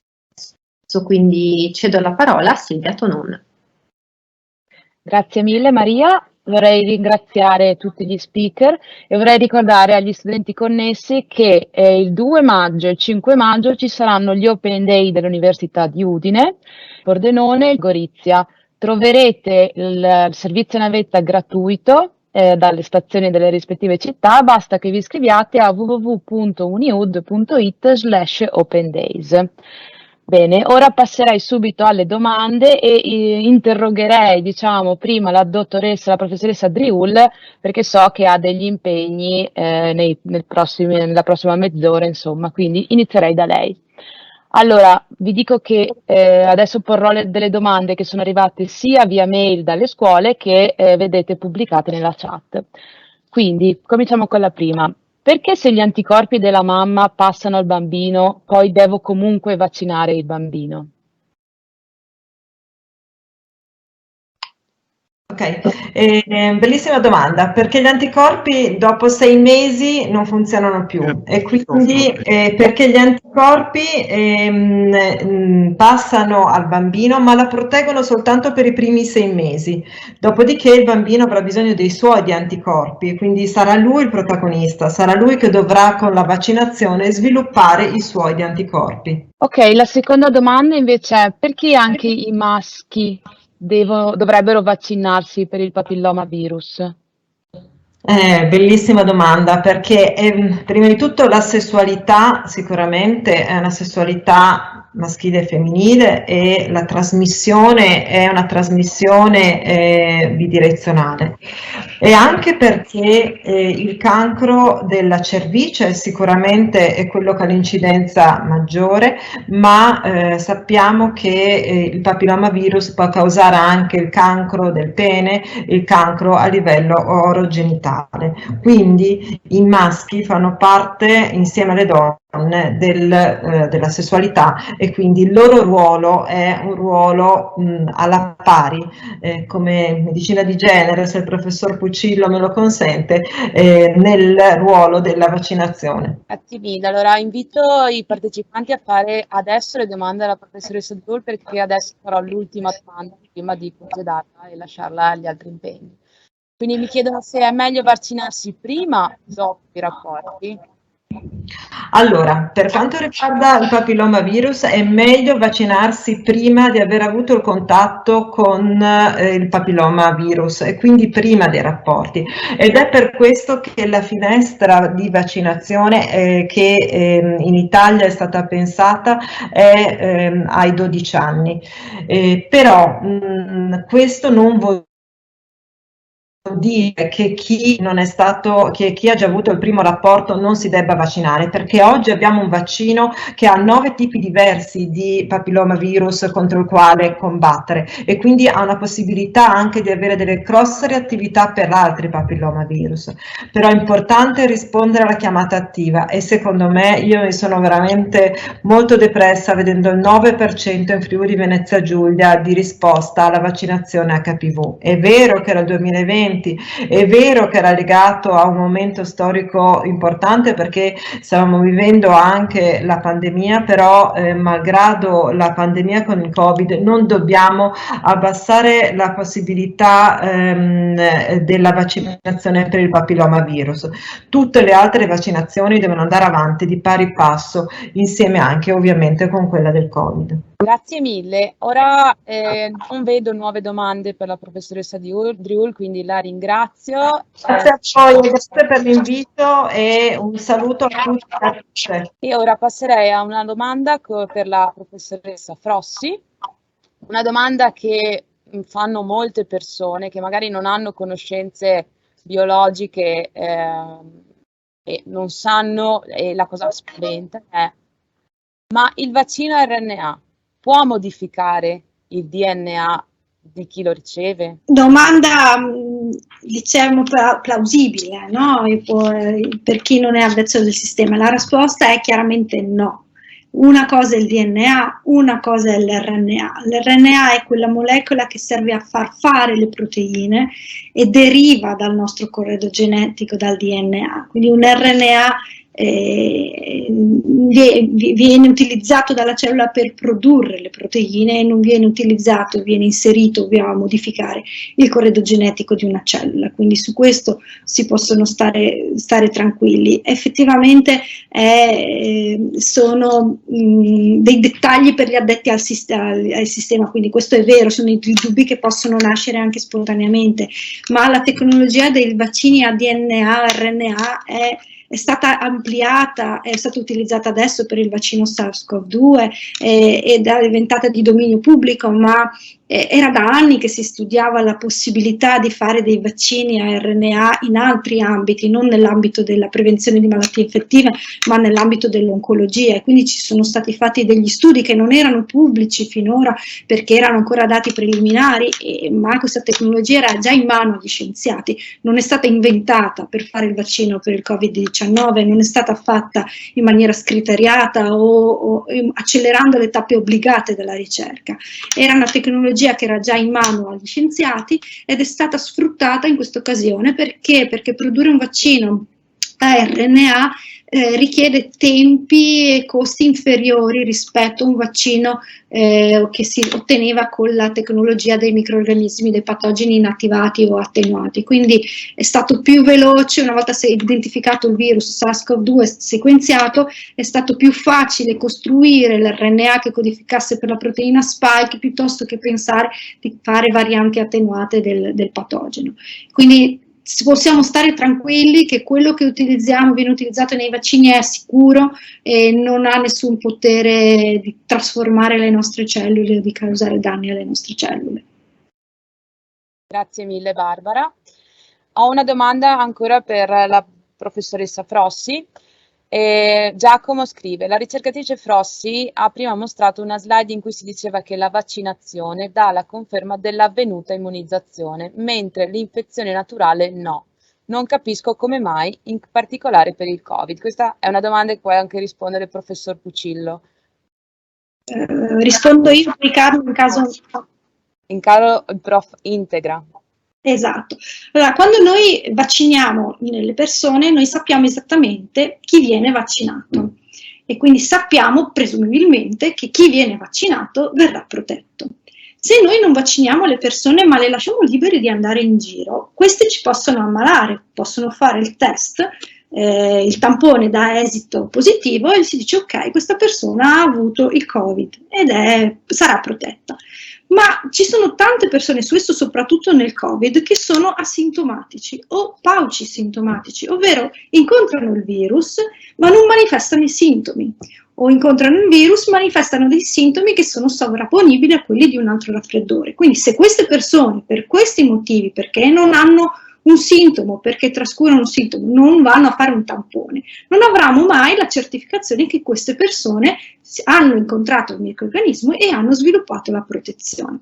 Quindi nell'ottica di avere una visione, una fotografia della popolazione che è protetta da un virus, da un microrganismo, il dato certo ci viene dal numero di persone che sono vaccinate, mentre dal numero di persone il dato certo ci viene dalle persone che hanno confermato con un test molecolare l'avvenuta vaccinazione, ma non abbiamo un'idea, non possiamo monitorare esattamente quante persone hanno in realtà contratto il virus ma non se ne sono accorte. Queste persone sfuggono ai sistemi di controllo. Quindi nel caso delle pandemie come quella che abbiamo vissuto in questi anni, la vaccinazione era uno strumento efficace che ci permetteva di capire quante persone stiamo immunizzando, quante persone sono realmente protette, per capire anche quanto è il rischio che noi circolando possiamo incontrare ancora il virus, che viene veicolato dalle persone che non sono immunizzate né dalla vaccinazione né dalle infezioni naturali.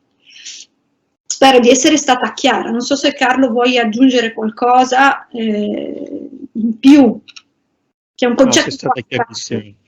È stata chiarissima. No?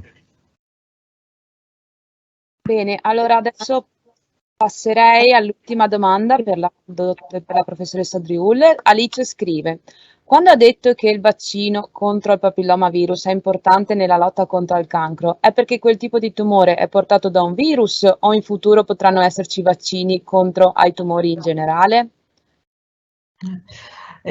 Allora, il cancro della cervice è associato a questa infezione. E quindi il papillomavirus e certi tipi di papillomavirus, come avete visto ce ne sono tantissimi, possono essere associati a causare il cancro del collo dell'utero. Quindi la risposta è sì, cioè vaccinandoci contro il papillomavirus possiamo evitare il cancro del collo dell'utero ed è per questo che è importante farlo. Quindi è un vaccino che previene quel tipo di cancro. Come donne ne abbiamo anche altri purtroppo, perché abbiamo il cancro dell'endometrio o il cancro delle ovaie, però sulle quali purtroppo non abbiamo possibilità di prevenzione e di screening. Invece su questo c'è, e quindi c'è sia una prevenzione primaria, cioè evitiamo l'infezione perché quell'infezione causa il cancro, e sia una prevenzione secondaria, rispondiamo alle richieste quando ci vengono inviate di effettuare il pap test, che appunto adesso non si chiama neanche più pap test, pensate che adesso si chiama HPV test. Quindi per prevenire il tumore del collo dell'utero noi andiamo a fare quel prelievo che una volta si chiamava pap test e che adesso si chiama HPV test. Faccio una piccola aggiunta a quello che diceva Lorenzo sull'aspetto terapeutico della vaccinazione. Il vaccino stimola il sistema immunitario. Il tumore in generale, che sia HPV o meno, tende a sopprimere la risposta immunitaria. Per questo i tumori crescono. Creano un microambiente in cui cresce il tumore che si chiama immunosoppressiva, cioè elabora sostanze che sopprimono la risposta. Il vaccino HPV è stato visto che in donne che hanno sviluppato un tumore, logicamente che erano positivi per quei ceppi HPV che sono presenti all'interno del vaccino, avevano beneficio dalla vaccinazione, perché il loro sistema immunitario veniva risvegliato ed era in grado di controllare la malattia. Certamente la prevenzione, anche dal punto di vista fisico e terapeutico, è superiore come efficacia rispetto a quello di curare una malattia che è già in stato avanzato. I tumori ginecologici purtroppo non sono mai diagnosticati precocemente, come diceva la Driul, soprattutto per l'ovaio è quasi impossibile fare prevenzione. Grazie mille. E allora vedo una domanda in risposta all'intervento della professoressa Frossi in cui Giacomo chiede: non basterebbe fare allora un test anticorpale a tappeto? A tal proposito vorrei che in questo caso il professor Pucillo chiarisse qual è il ruolo del test sierologico dell'anticorpo, cioè è utile? Dobbiamo farlo prima di fare la dose booster? Bisogna farlo, non farlo? Perché tante persone anche personalmente mi domandano: ma non posso fare un test sierologico prima di fare la dose booster e poi vediamo? Cosa ne pensa? Allora, rispondo perché sono stato chiamato in causa, ma la professoressa Frossi poteva benissimo rispondere alla domanda. Fare il test anticorpale. Ci sono due tipi di sistema immunitario, ma due tipi di braccia del sistema immunitario grossolanamente. Uno che è basato sugli anticorpi, che sono molto facili da misurare, un semplice prelievo dal siero si dosa la quantità di anticorpi nei confronti di un antigene. Il virus è un microorganismo intracellulare, l'anticorpo non fa molto per l'eliminazione della cellula infettata. Su questo interviene il secondo braccio della risposta immunitaria, che si chiama sistema cellulo-mediato. Il sistema cellulo-mediato è un po' più complesso, è più difficile da maneggiare. Ci sono laboratori esperti per poterlo fare, richiede tantissimo investimento per ogni singolo campione, quindi diventa di difficile approccio. Questo ci difende realmente dalla malattia, ci elimina. Quindi possiamo dire che l'anticorpo evita che il virus arrivi alle cellule, ma se il virus è all'interno della cellula, solo la cellula mediata, il secondo braccio, è in grado di eliminarlo. Il titolo anticorpale non è indicativo dell'efficacia. Il titolo anticorpale ci sono anticorpi che rilevano la presenza di qualcosa, ma non ci dicono se quegli anticorpi sono in grado di essere protettivi. Quindi il dosaggio anticorpale è soltanto il significato di dire che c'è stata una risposta. Però possiamo prendere a confronto due soggetti, uno che fa poco titolo anticorpale e uno che fa alto titolo anticorpale, e entrambi risultano essere protetti perché la componente cellula mediata funziona correttamente in tutti e due i soggetti. Quindi il dosaggio degli anticorpi è soltanto, cioè non è utile dal punto di vista di sviluppo. La terza dose, così come probabilmente la quarta, probabilmente con un vaccino che avrà delle modifiche, terrà conto delle varianti che si sono sviluppate, ha il valore di ristimolare la memoria. Se io leggo un libro, gradatamente nel tempo vado a dimenticare, se lo rileggo dopo un anno rapidamente lo rinfresco, se lo faccio quotidianamente, o meglio lo faccio ripetutamente negli anni, si stabilizza e lo memorizzo totalmente. Questo è il significato dei richiami della seconda, della terza e della quarta dose, in cui aggiungerò delle pagine aggiuntive che miglioreranno quello che è la mia comprensione. Grazie mille. E allora, dato che vedo Maria di nuovo online, vorrei riporle la domanda di prima sul fatto delle fonti attendibili e dove gli studenti o anche tutte le persone possono trovare informazioni attendibili riguardanti i vaccini o a notizie scientifiche in generale.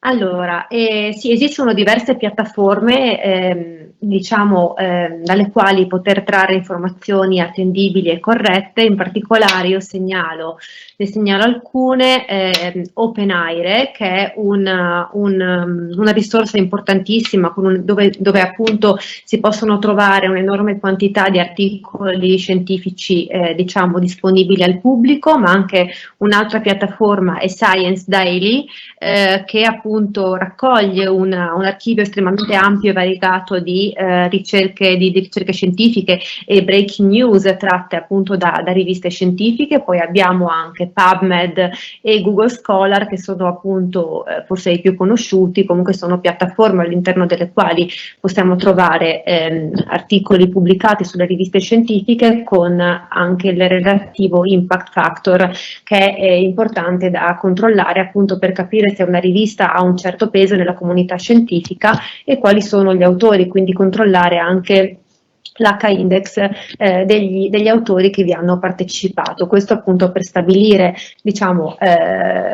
almeno in maniera così più veloce, l'attendibilità di una notizia e comunque di una ricerca scientifica. Spesso sappiamo, oltretutto, oltre a queste vi segnalo anche una cosa molto bella, che è la biblioteca digitale della Fondazione Menarini, che si è dedicata proprio a raccogliere tutti gli articoli che sono stati pubblicati, ovviamente quelli più attendibili, giustamente, pubblicati durante la pandemia, divisi anche per tipologia appunto e per argomento. Quindi questa è sicuramente una risorsa importantissima. Poi ovviamente ricordo anche quanto sia importante nel mio caso, quindi come giornalista, rivolgermi a delle fonti umane così importanti, quindi virologi, immunologi, professori che hanno comunque un ruolo. Mi sentite?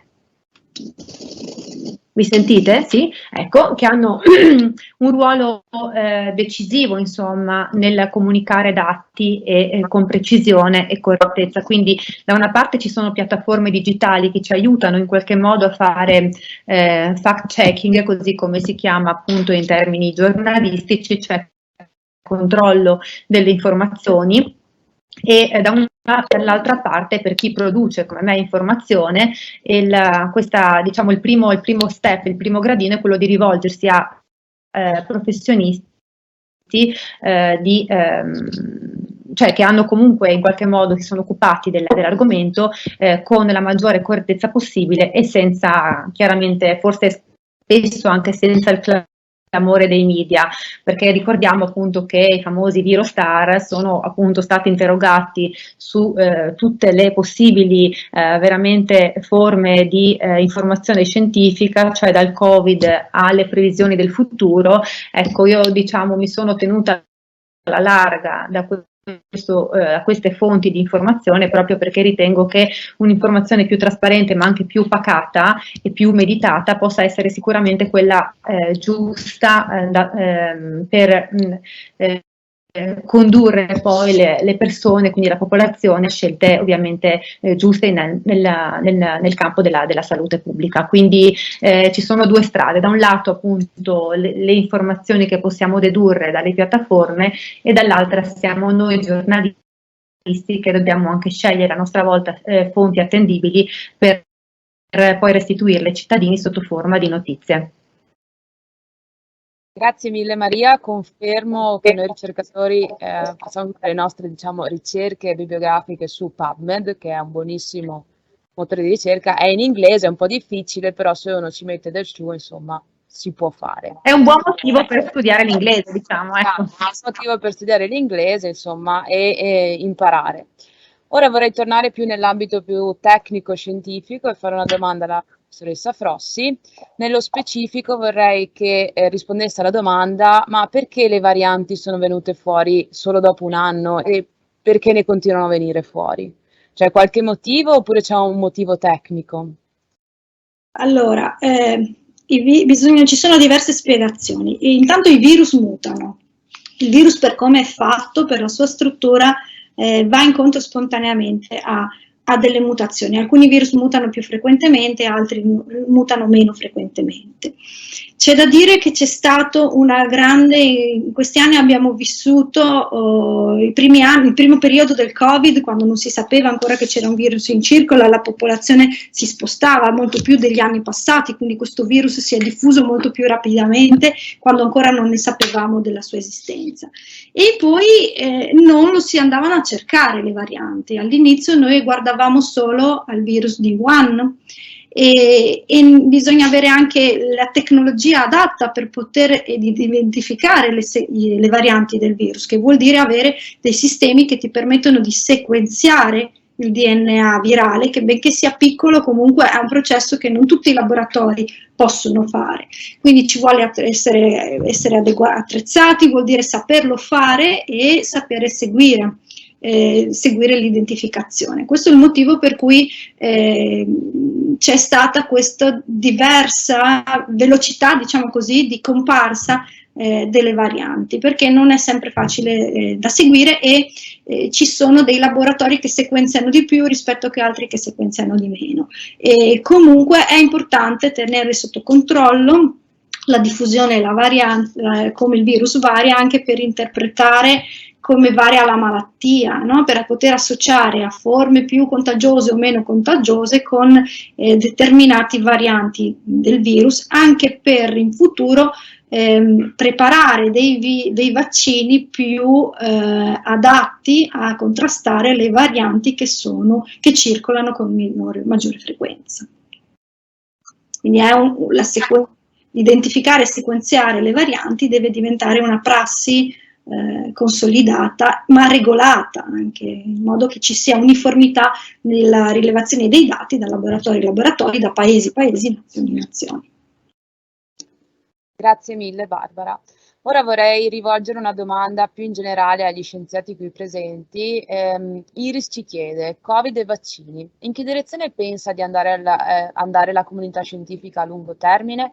Sarà necessaria una dose ogni tot mesi? Sappiamo benissimo che c'è confusione a livello mediatico su questo tema, quindi Iris penso voglia sapere cosa ne pensiate voi in particolare. Non so chi vuole rispondere per primo. Barbara, cosa ne pensi? Okay.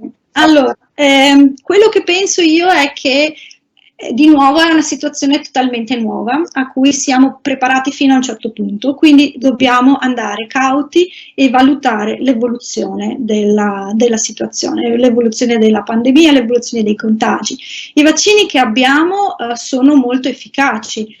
I vaccini che abbiamo inducono una buona produzione di anticorpi e anche una certa produzione di cellule di memoria. Non sappiamo però con precisione quanto questi dureranno, quindi dobbiamo osservare nel tempo. Quello che sembra è che la dose booster, la terza dose, sia abbastanza protettiva, e anche se, e ritorno al discorso che ho fatto all'inizio, che ognuno, il nostro sistema immunitario agiscono e rispondono in maniera diversa, no? Quindi qualcuno usa più anticorpi, qualcuno usa più cellule di memoria, qualcuno più cellule dell'immunità innata. Siamo diversificati e rispondiamo in maniera differente. Dobbiamo controllare nel tempo come questa capacità viene mantenuta. Quindi se è un po' presto per fare delle previsioni a lungo termine, dobbiamo andare per passetti. Quindi per il momento la quarta dose viene consigliata nei soggetti anziani a rischio, dove un sistema immunitario è indebolito dall'età, dalla presenza di patologie, dove la produzione di soli anticorpi sembra non essere sempre adeguata o sufficiente a garantire la protezione. Quindi per il momento le linee guida dicono che la quarta dose è per i pazienti anziani over 80 o quelli con comorbidità. Per i pazienti sani non è ancora suggerita e valuteremo nel tempo che cosa fare nella maniera più adeguata. Faccio un'aggiunta a quanto diceva Barbara, la professoressa Frossi, riguardo a quello che è lo sviluppo vaccinale. Sia per il vaccino per SARS-CoV-2 sia anche per quello dell'influenza si sta sviluppando una nuova metodologia di approccio al vaccino. Tutte queste varianti che si sviluppano soprattutto nei soggetti non vaccinati, dove il virus ha più possibilità di replicarsi, perché il sistema immunitario, quella parte che uccide le cellule infette, non è ancora pronto, non è stato trained, allenato dalla vaccinazione. Bene, in questi soggetti si replica moltissimo, il virus si genera varianti e correre dietro alle varianti è vero sì che modificare i vaccini ad mRNA è abbastanza rapido e facile, quindi si può correre dietro loro, ma diventa sempre un impegno anche per il sistema di diffusione dei vaccini molto complicato.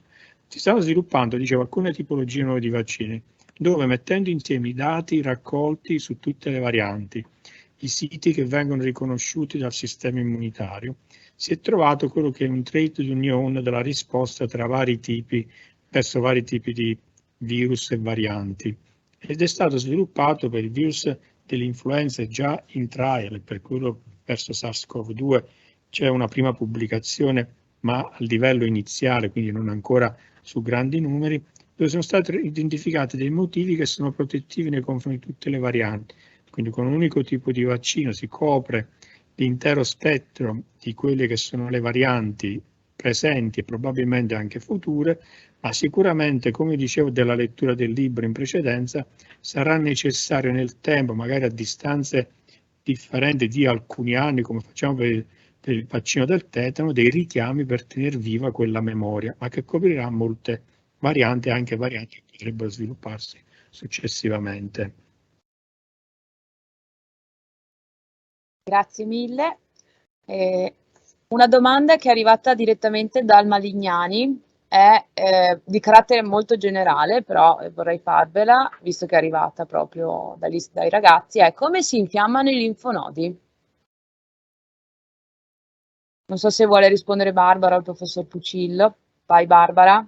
Ok, come si infiammano i linfonodi? Allora, ritorniamo alle diapositive che ho mostrato all'inizio. Noi ci infettiamo, parliamo quindi di risposta del sistema immunitario ai microrganismi, principalmente attraverso la via respiratoria e la via gastrointestinali, no? E o l'acuta, che sono le principali vie di ingresso dei patogeni al nostro organismo. I patogeni qui penetrano le membrane che ci separano dall'ambiente esterno e qua vengono catturati dalle cellule del sistema immunitario che risiedono nelle membrane, nella cute, nella membrana delle vie respiratorie e gastrointestinali.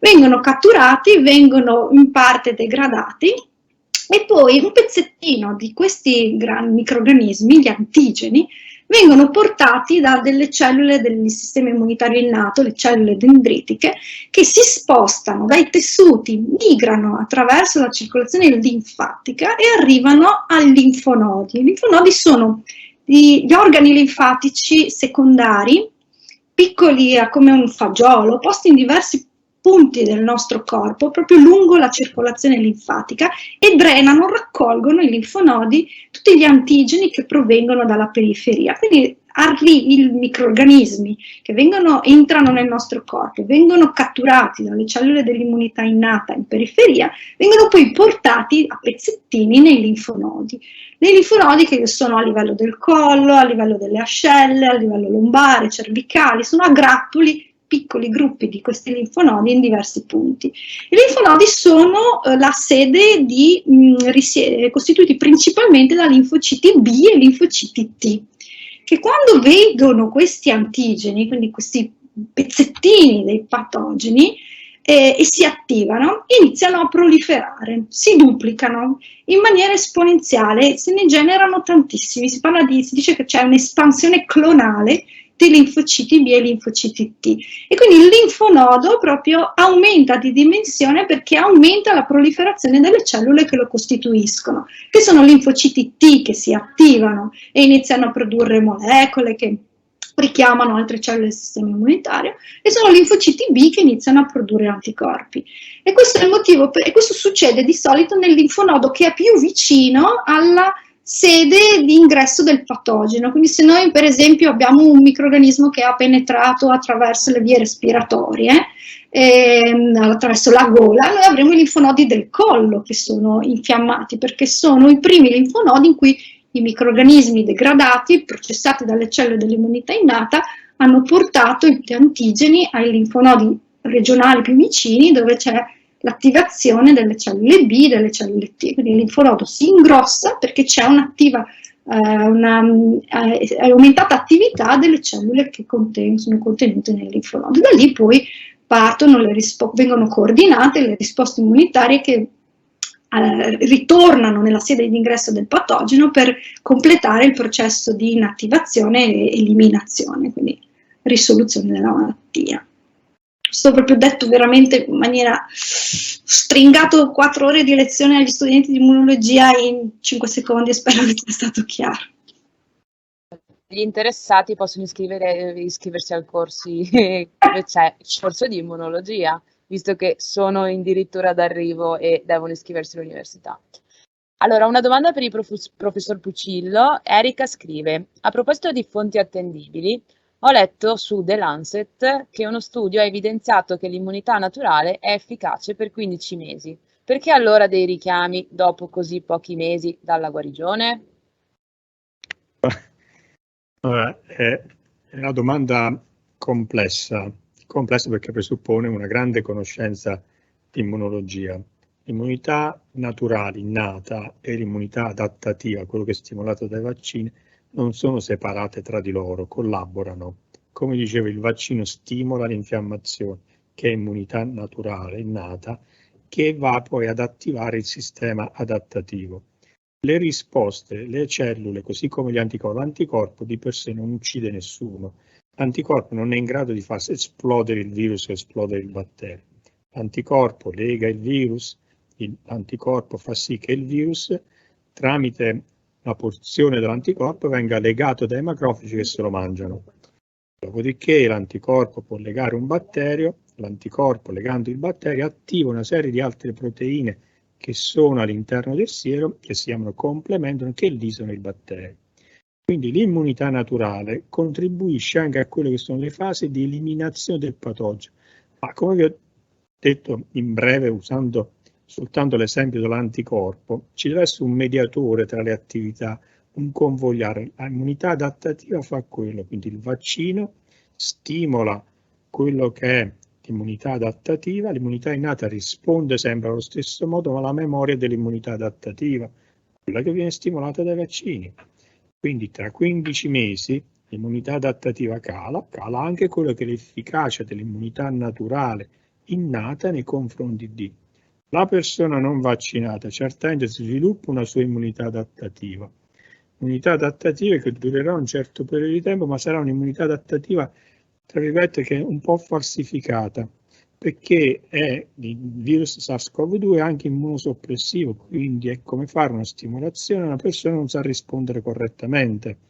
Come se io vi parlassi in inglese, voi non conoscete l'inglese e percepite soltanto qualche parola perché ha analogia con il latino, mass media, che è una parola latina, e voi la riconoscete all'interno di un discorso in inglese perché avete altre conoscenze.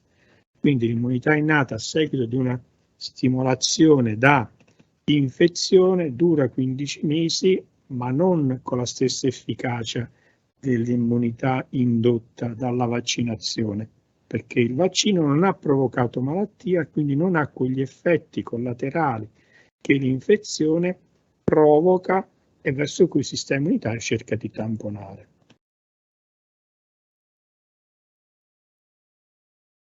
Un'altra domanda per il professor Pucillo. Marco scrive: se sono guarito dal Covid e ho avuto sintomi lievi, quali sono i motivi per cui dovrei vaccinarmi ora? Interpreto: se ho preso la malattia e non sono stato tanto male, perché dovrei vaccinarmi?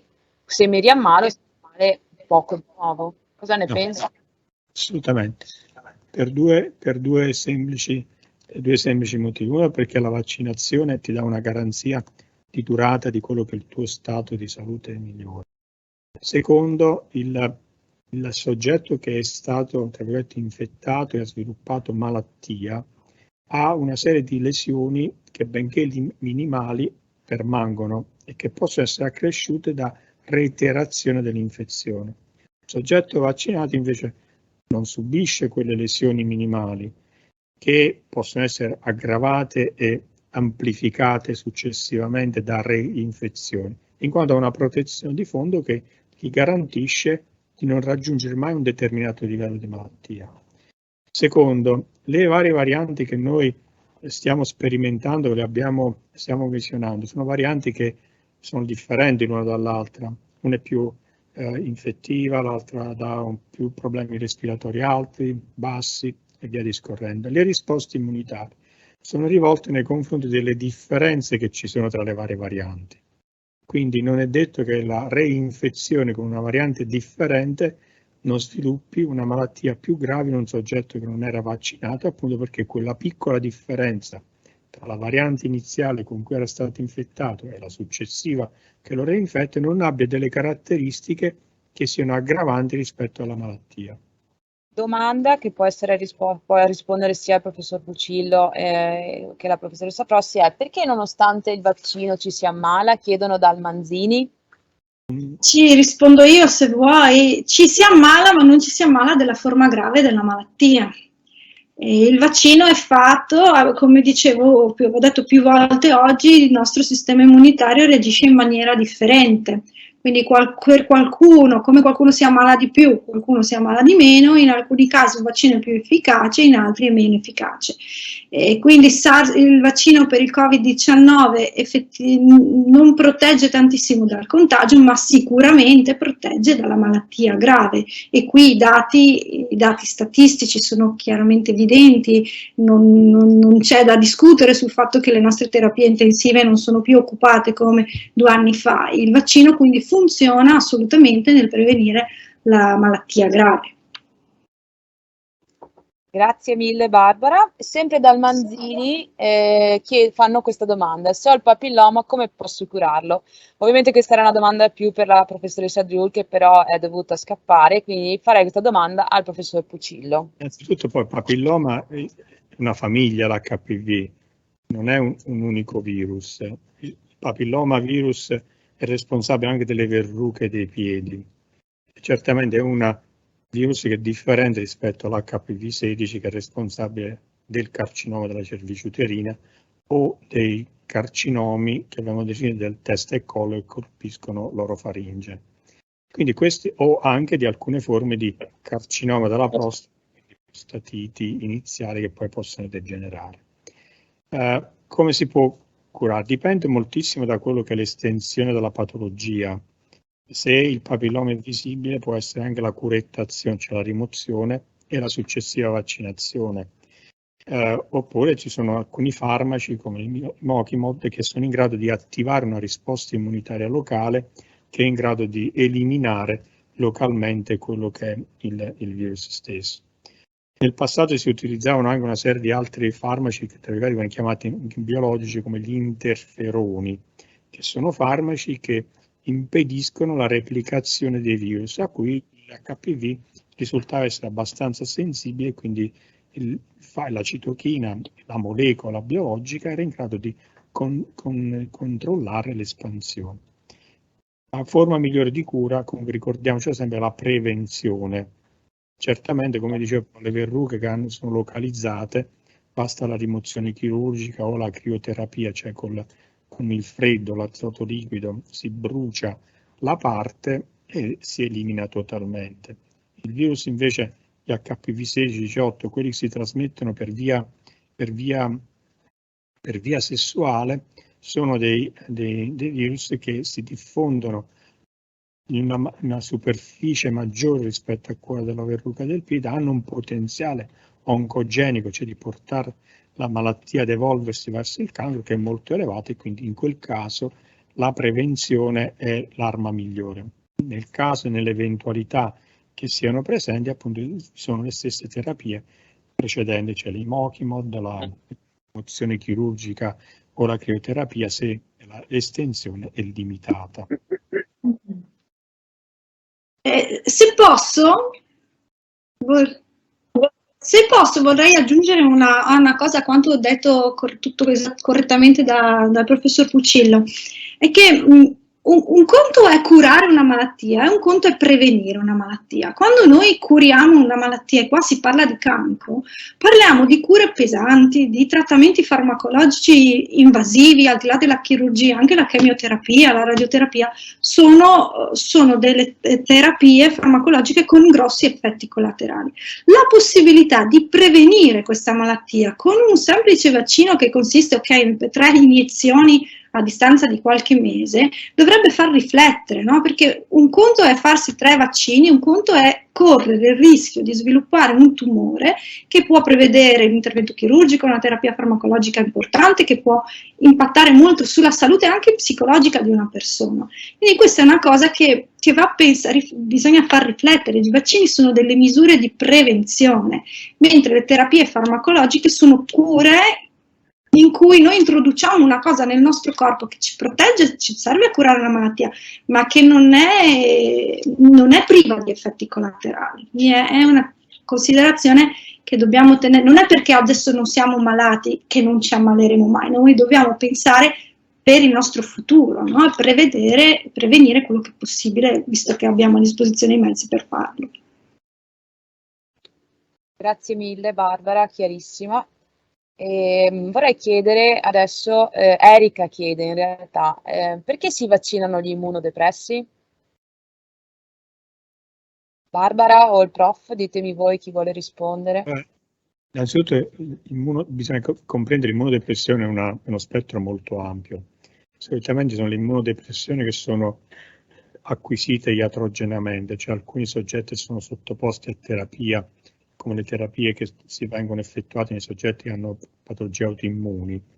Quei soggetti gli viene quasi tolto in alcuni casi parte del sistema immunitario, allora gli si fornisce una protezione iniziale prima della terapia, vaccinando in modo che il loro titolo anticorpale sia molto elevato e li protegga per il periodo durante il quale il soggetto è sottoposto alla terapia di ablazione del midollo oppure di rimozione di una parte delle componenti del sistema immunitario. Oggi vengono eliminate facilmente le cellule B in soggetti che hanno patologie correlate a quella malattia. Poi vi sono altre forme di immunodeficienza, ci sono quindi di immunodeficienza nelle quali la vaccinazione solitamente non è consentita per tutti i vaccini. Io non posso iniettare ad un soggetto che manca di un sistema immunitario un virus attenuato, perché quel virus, benché sia innocuo per un soggetto che ha un sistema immunitario funzionante, è in grado ancora di replicarsi il virus si replica in un soggetto che non ha nessunissima capacità di bloccarlo, quindi è sconsigliato. Alcuni vaccini invece possono essere somministrati in alcuni soggetti che hanno immunodepressione, immunosoppressione, e lì bisogna vedere se è una malattia genetica, è stata indotta, è una malattia che viene definita dal pediatra, il soggetto è leggermente immunodeficiente perché si ammala spesso, che non è una forma di immunodeficienza, è semplicemente una risposta continua di un sistema immunitario stimolato dall'ambiente circostante. Quindi in questi soggetti, a seconda della patologia di immunodeficienza che loro presentano, possono essere fatti alcuni tipi di vaccini, ma la protezione vaccinale per i soggetti che sono immunodepressi o immunosoppressi o immunodeficienti, e sono tre termini che sembrano simili ma hanno delle differenze tra di loro, è quella di gregge, cioè chi gli sta intorno non deve trasmettergli patologie che sono trasmissibili. Quindi se io sono vaccinato nei confronti del morbillo, non trasmetterò mai la malattia del morbillo o il virus del morbillo ad un soggetto non vaccinato. E così per tante altre patologie è correttissimo che la scuola, la classe, protegga la persona che non è vaccinata, che non può essere vaccinata, attraverso una protezione sociale. Tutti sono vaccinati, tutti quanti sono vaccinati nei confronti della polio. La polio non può essere trasmessa al soggetto non vaccinato. Per la risposta. Andrei verso le conclusioni facendo una domanda di carattere più generale. Cosa direste voi direste o dite, perché li incontriamo praticamente giornalmente alcuni Novax, cosa dite alle persone Novax per cercare di fare cambiare la loro idea, oppure come fate a rassicurarle? E cosa possono fare quindi anche i ragazzi che ci stanno ascoltando per cercare di far cambiare idea magari a delle persone che conoscono che non vogliono vaccinarsi? Direi con Maria e poi facciamo il giro. Ok, dunque, sicuramente i dati che abbiamo visto oggi, che abbiamo potuto leggere, sono dati piuttosto convincenti. Credo che la paura di contrarre una soltanto di queste patologie, di quelle che abbiamo visto oggi in questa lunga carrellata, sia sufficiente a farci comunque a dirigere i nostri passi verso un atteggiamento prudenziale e verso appunto la strada che abbraccia la scienza. La parola protezione, quella che oggi abbiamo nominato più volte, è una parola proprio che abbraccia, no? Che in qualche modo ci rassicura, e quindi io credo che appunto la via della protezione e della prevenzione sia assolutamente la via maestra che tutti noi dovremmo percorrere, perché appunto non soltanto mettiamo a repentaglio la nostra vita, che è un bene preziosissimo, ma purtroppo ce ne accorgiamo quando è troppo tardi, ovvero quando la malattia è già arrivata a bussare alla nostra porta, ma soprattutto proteggiamo la vita delle persone che ci stanno accanto, delle persone che amiamo, della nostra famiglia, ma non solo, anche delle persone che appunto che magari possono essere persone fragili, come abbiamo appena sentito dal professor Puccillo, cioè persone immunodepresse che purtroppo per cause primarie o secondarie vivono una situazione di debolezza del loro sistema immunitario. Inoltre dico che la medicina a rischio zero non esiste. Tutti noi quando abbiamo mal di testa assumiamo dei farmaci, quando abbiamo mal di pancia facciamo uguale, quando abbiamo la febbre idem, per cui appunto non ci preoccupiamo troppo delle conseguenze di queste medicine, che invece conseguenze hanno come tutti i farmaci, dovremmo invece così proiettare la nostra attenzione verso i benefici invece di un farmaco, che è il vaccino, protettivo contro la malattia, ma assolutamente fondamentale per la progressione verso l'eliminazione o quantomeno la convivenza più pacifica con il nostro caro amato Covid.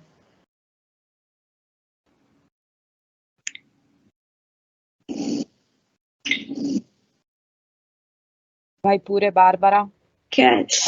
Ci stavo pensando bene, no? Perché distinto verrebbe da dare una risposta diversa al Novax o a chi invece ha paura di vaccinare. In realtà la risposta che vorrei dare è una sola, ed è quella di fidarsi della scienza, di chi fa scienza, perché il lavoro nostro è un lavoro complicato, è un lavoro difficile e spesso è molto difficile tradurlo in parole povere ed essere chiari e dare messaggi corretti. È anche un lavoro in cui non c'è una verità assoluta e tantissime cose non sappiamo, però è un lavoro in cui noi ci mettiamo passione, è un lavoro in cui lavoriamo per capire il perché delle malattie. Nessuno di noi vuole vendere farmaci o siamo sotto le lobby delle industrie farmaceutiche. Noi quello che facciamo è di trovare una spiegazione, una soluzione a problemi di salute di tutti, noi per primi, dei nostri figli, dei nostri genitori, dei nostri amici. Quindi fidatevi della scienza, fidatevi degli scienziati veri, di quelli che pubblicano sulle riviste indicizzate, con la revisione, di quelli che fanno i controlli positivi, i controlli negativi, di chi organizza giornate di divulgazione scientifica fatta sotto controllo e avere fiducia in noi. Magari alle volte capita che non siamo bravi a comunicare, capita alle volte che ci sono delle divergenze di opinioni aperte al confronto, però fidatevi della scienza e degli organismi di controllo, perché lavoriamo per voi, per noi in primis, ma lavoriamo per tutti. E quindi questo è il messaggio che mi sento di dare, di fidarvi delle fonti, di saperle cercare. Noi cerchiamo di insegnarvi a voi ragazzi, soprattutto che siete le nuove generazioni e che avete la disponibilità di raccogliere miliardi di informazioni. Noi abbiamo il compito e il dovere di farvi capire dove cercare le fonti corrette, di come leggerle, come interpretarle, di porre le domande giuste nei posti giusti e di ragionare in modo critico su tutte quelle informazioni che raccogliete e di non farvi condizionare da chi grida di più, ma cercare di capire di chi comunica in maniera più corretta. E mi sento di dire solo questo.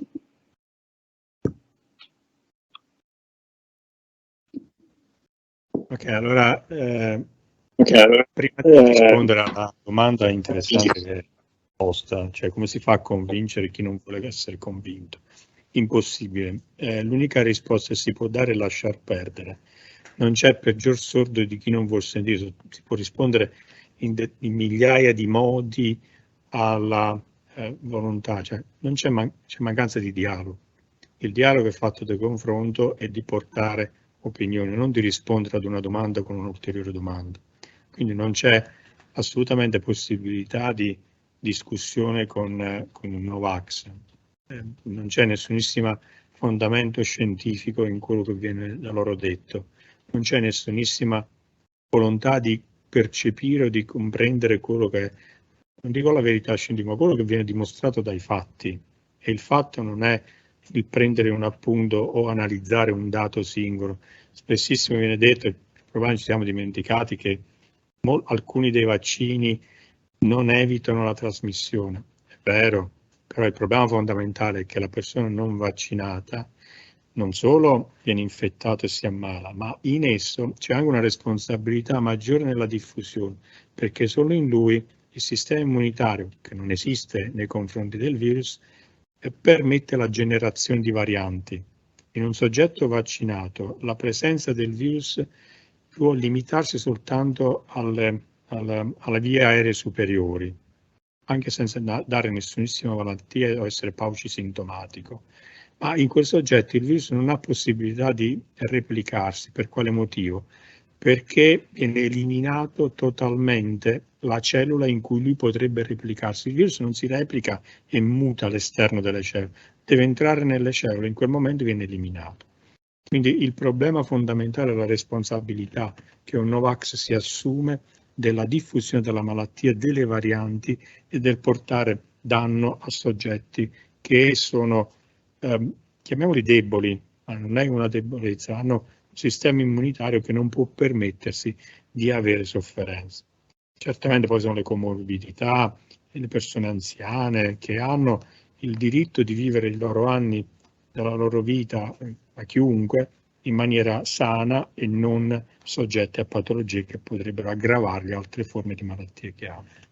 Detto questo, io volevo, prima di passare la parola a Maria Santoro, dire che vi ringrazio tutte le scuole che eravate collegati in 7.774 presenti, quindi un numero elevato, abbiamo battuto di gran lunga il numero dello scorso anno, e questo ci fa molto piacere perché dimostra che c'è nella maggioranza delle persone una grandissima volontà e disponibilità ad ascoltare, a sentire, a vedere quello che c'è dietro quello che sono alcune affermazioni che vengono fatte e lette sui giornali.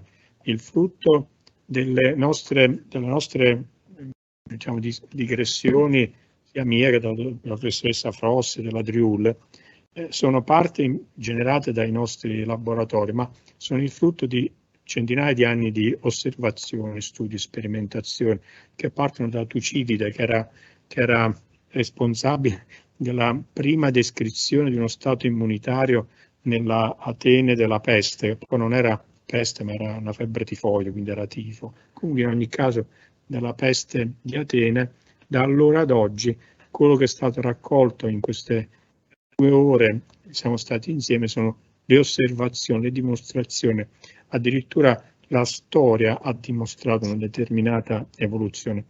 Un Novax non vuole leggerla, un Novax non vuole interpretarla, un Novax non ha nessunissimo interesse perché deve dire la sua. Quindi con questo io ringrazio tutti e passo la parola a Maria. E con questo chiudo e ringrazio e spero che ci rivediamo la prossima edizione, il prossimo anno, migliorandola ulteriormente e continuando a rispondere. Ricordo anche che sulla pagina Univax dell'Uniud verrà riportato il video, verranno riportate le risposte a domande che non sono state cui non abbiamo dato seguito e risposta in questo collegamento. Ringrazio e chiudiamo. Eccomi, allora mi ricollego per un attimo anche a quello che ha detto la professoressa Frossi, che secondo me è veramente un'affermazione molto molto intelligente. Così come alleniamo il nostro corpo, dobbiamo allenare la nostra mente, porci sempre continuamente delle domande, perché anche la nostra coscienza critica va allenata e va tenuta appunto in forma, proprio per non cadere nella rete della disinformazione. Mi auguro che le ore trascorse insieme vi abbiano lasciato nella testa e nel cuore un solo messaggio, un solo pensiero: vaccinarsi è importante per la nostra salute e per la salute delle persone che ci circondano, che magari non possono fare appunto il vaccino. Ricordiamo appunto per immunodepressione primaria o causata da terapie come chemio. Ragazzi molto intelligenti, un giorno il futuro sarà sicuramente vostro, potete decidere se viverlo utilizzando le conoscenze scientifiche che oggi possediamo. Vi do appunto con l'invito a vaccinarvi e a essere continuamente protetti. Spero appunto che questa giornata sia stata particolarmente formativa e vi saluto. Grazie a tutti.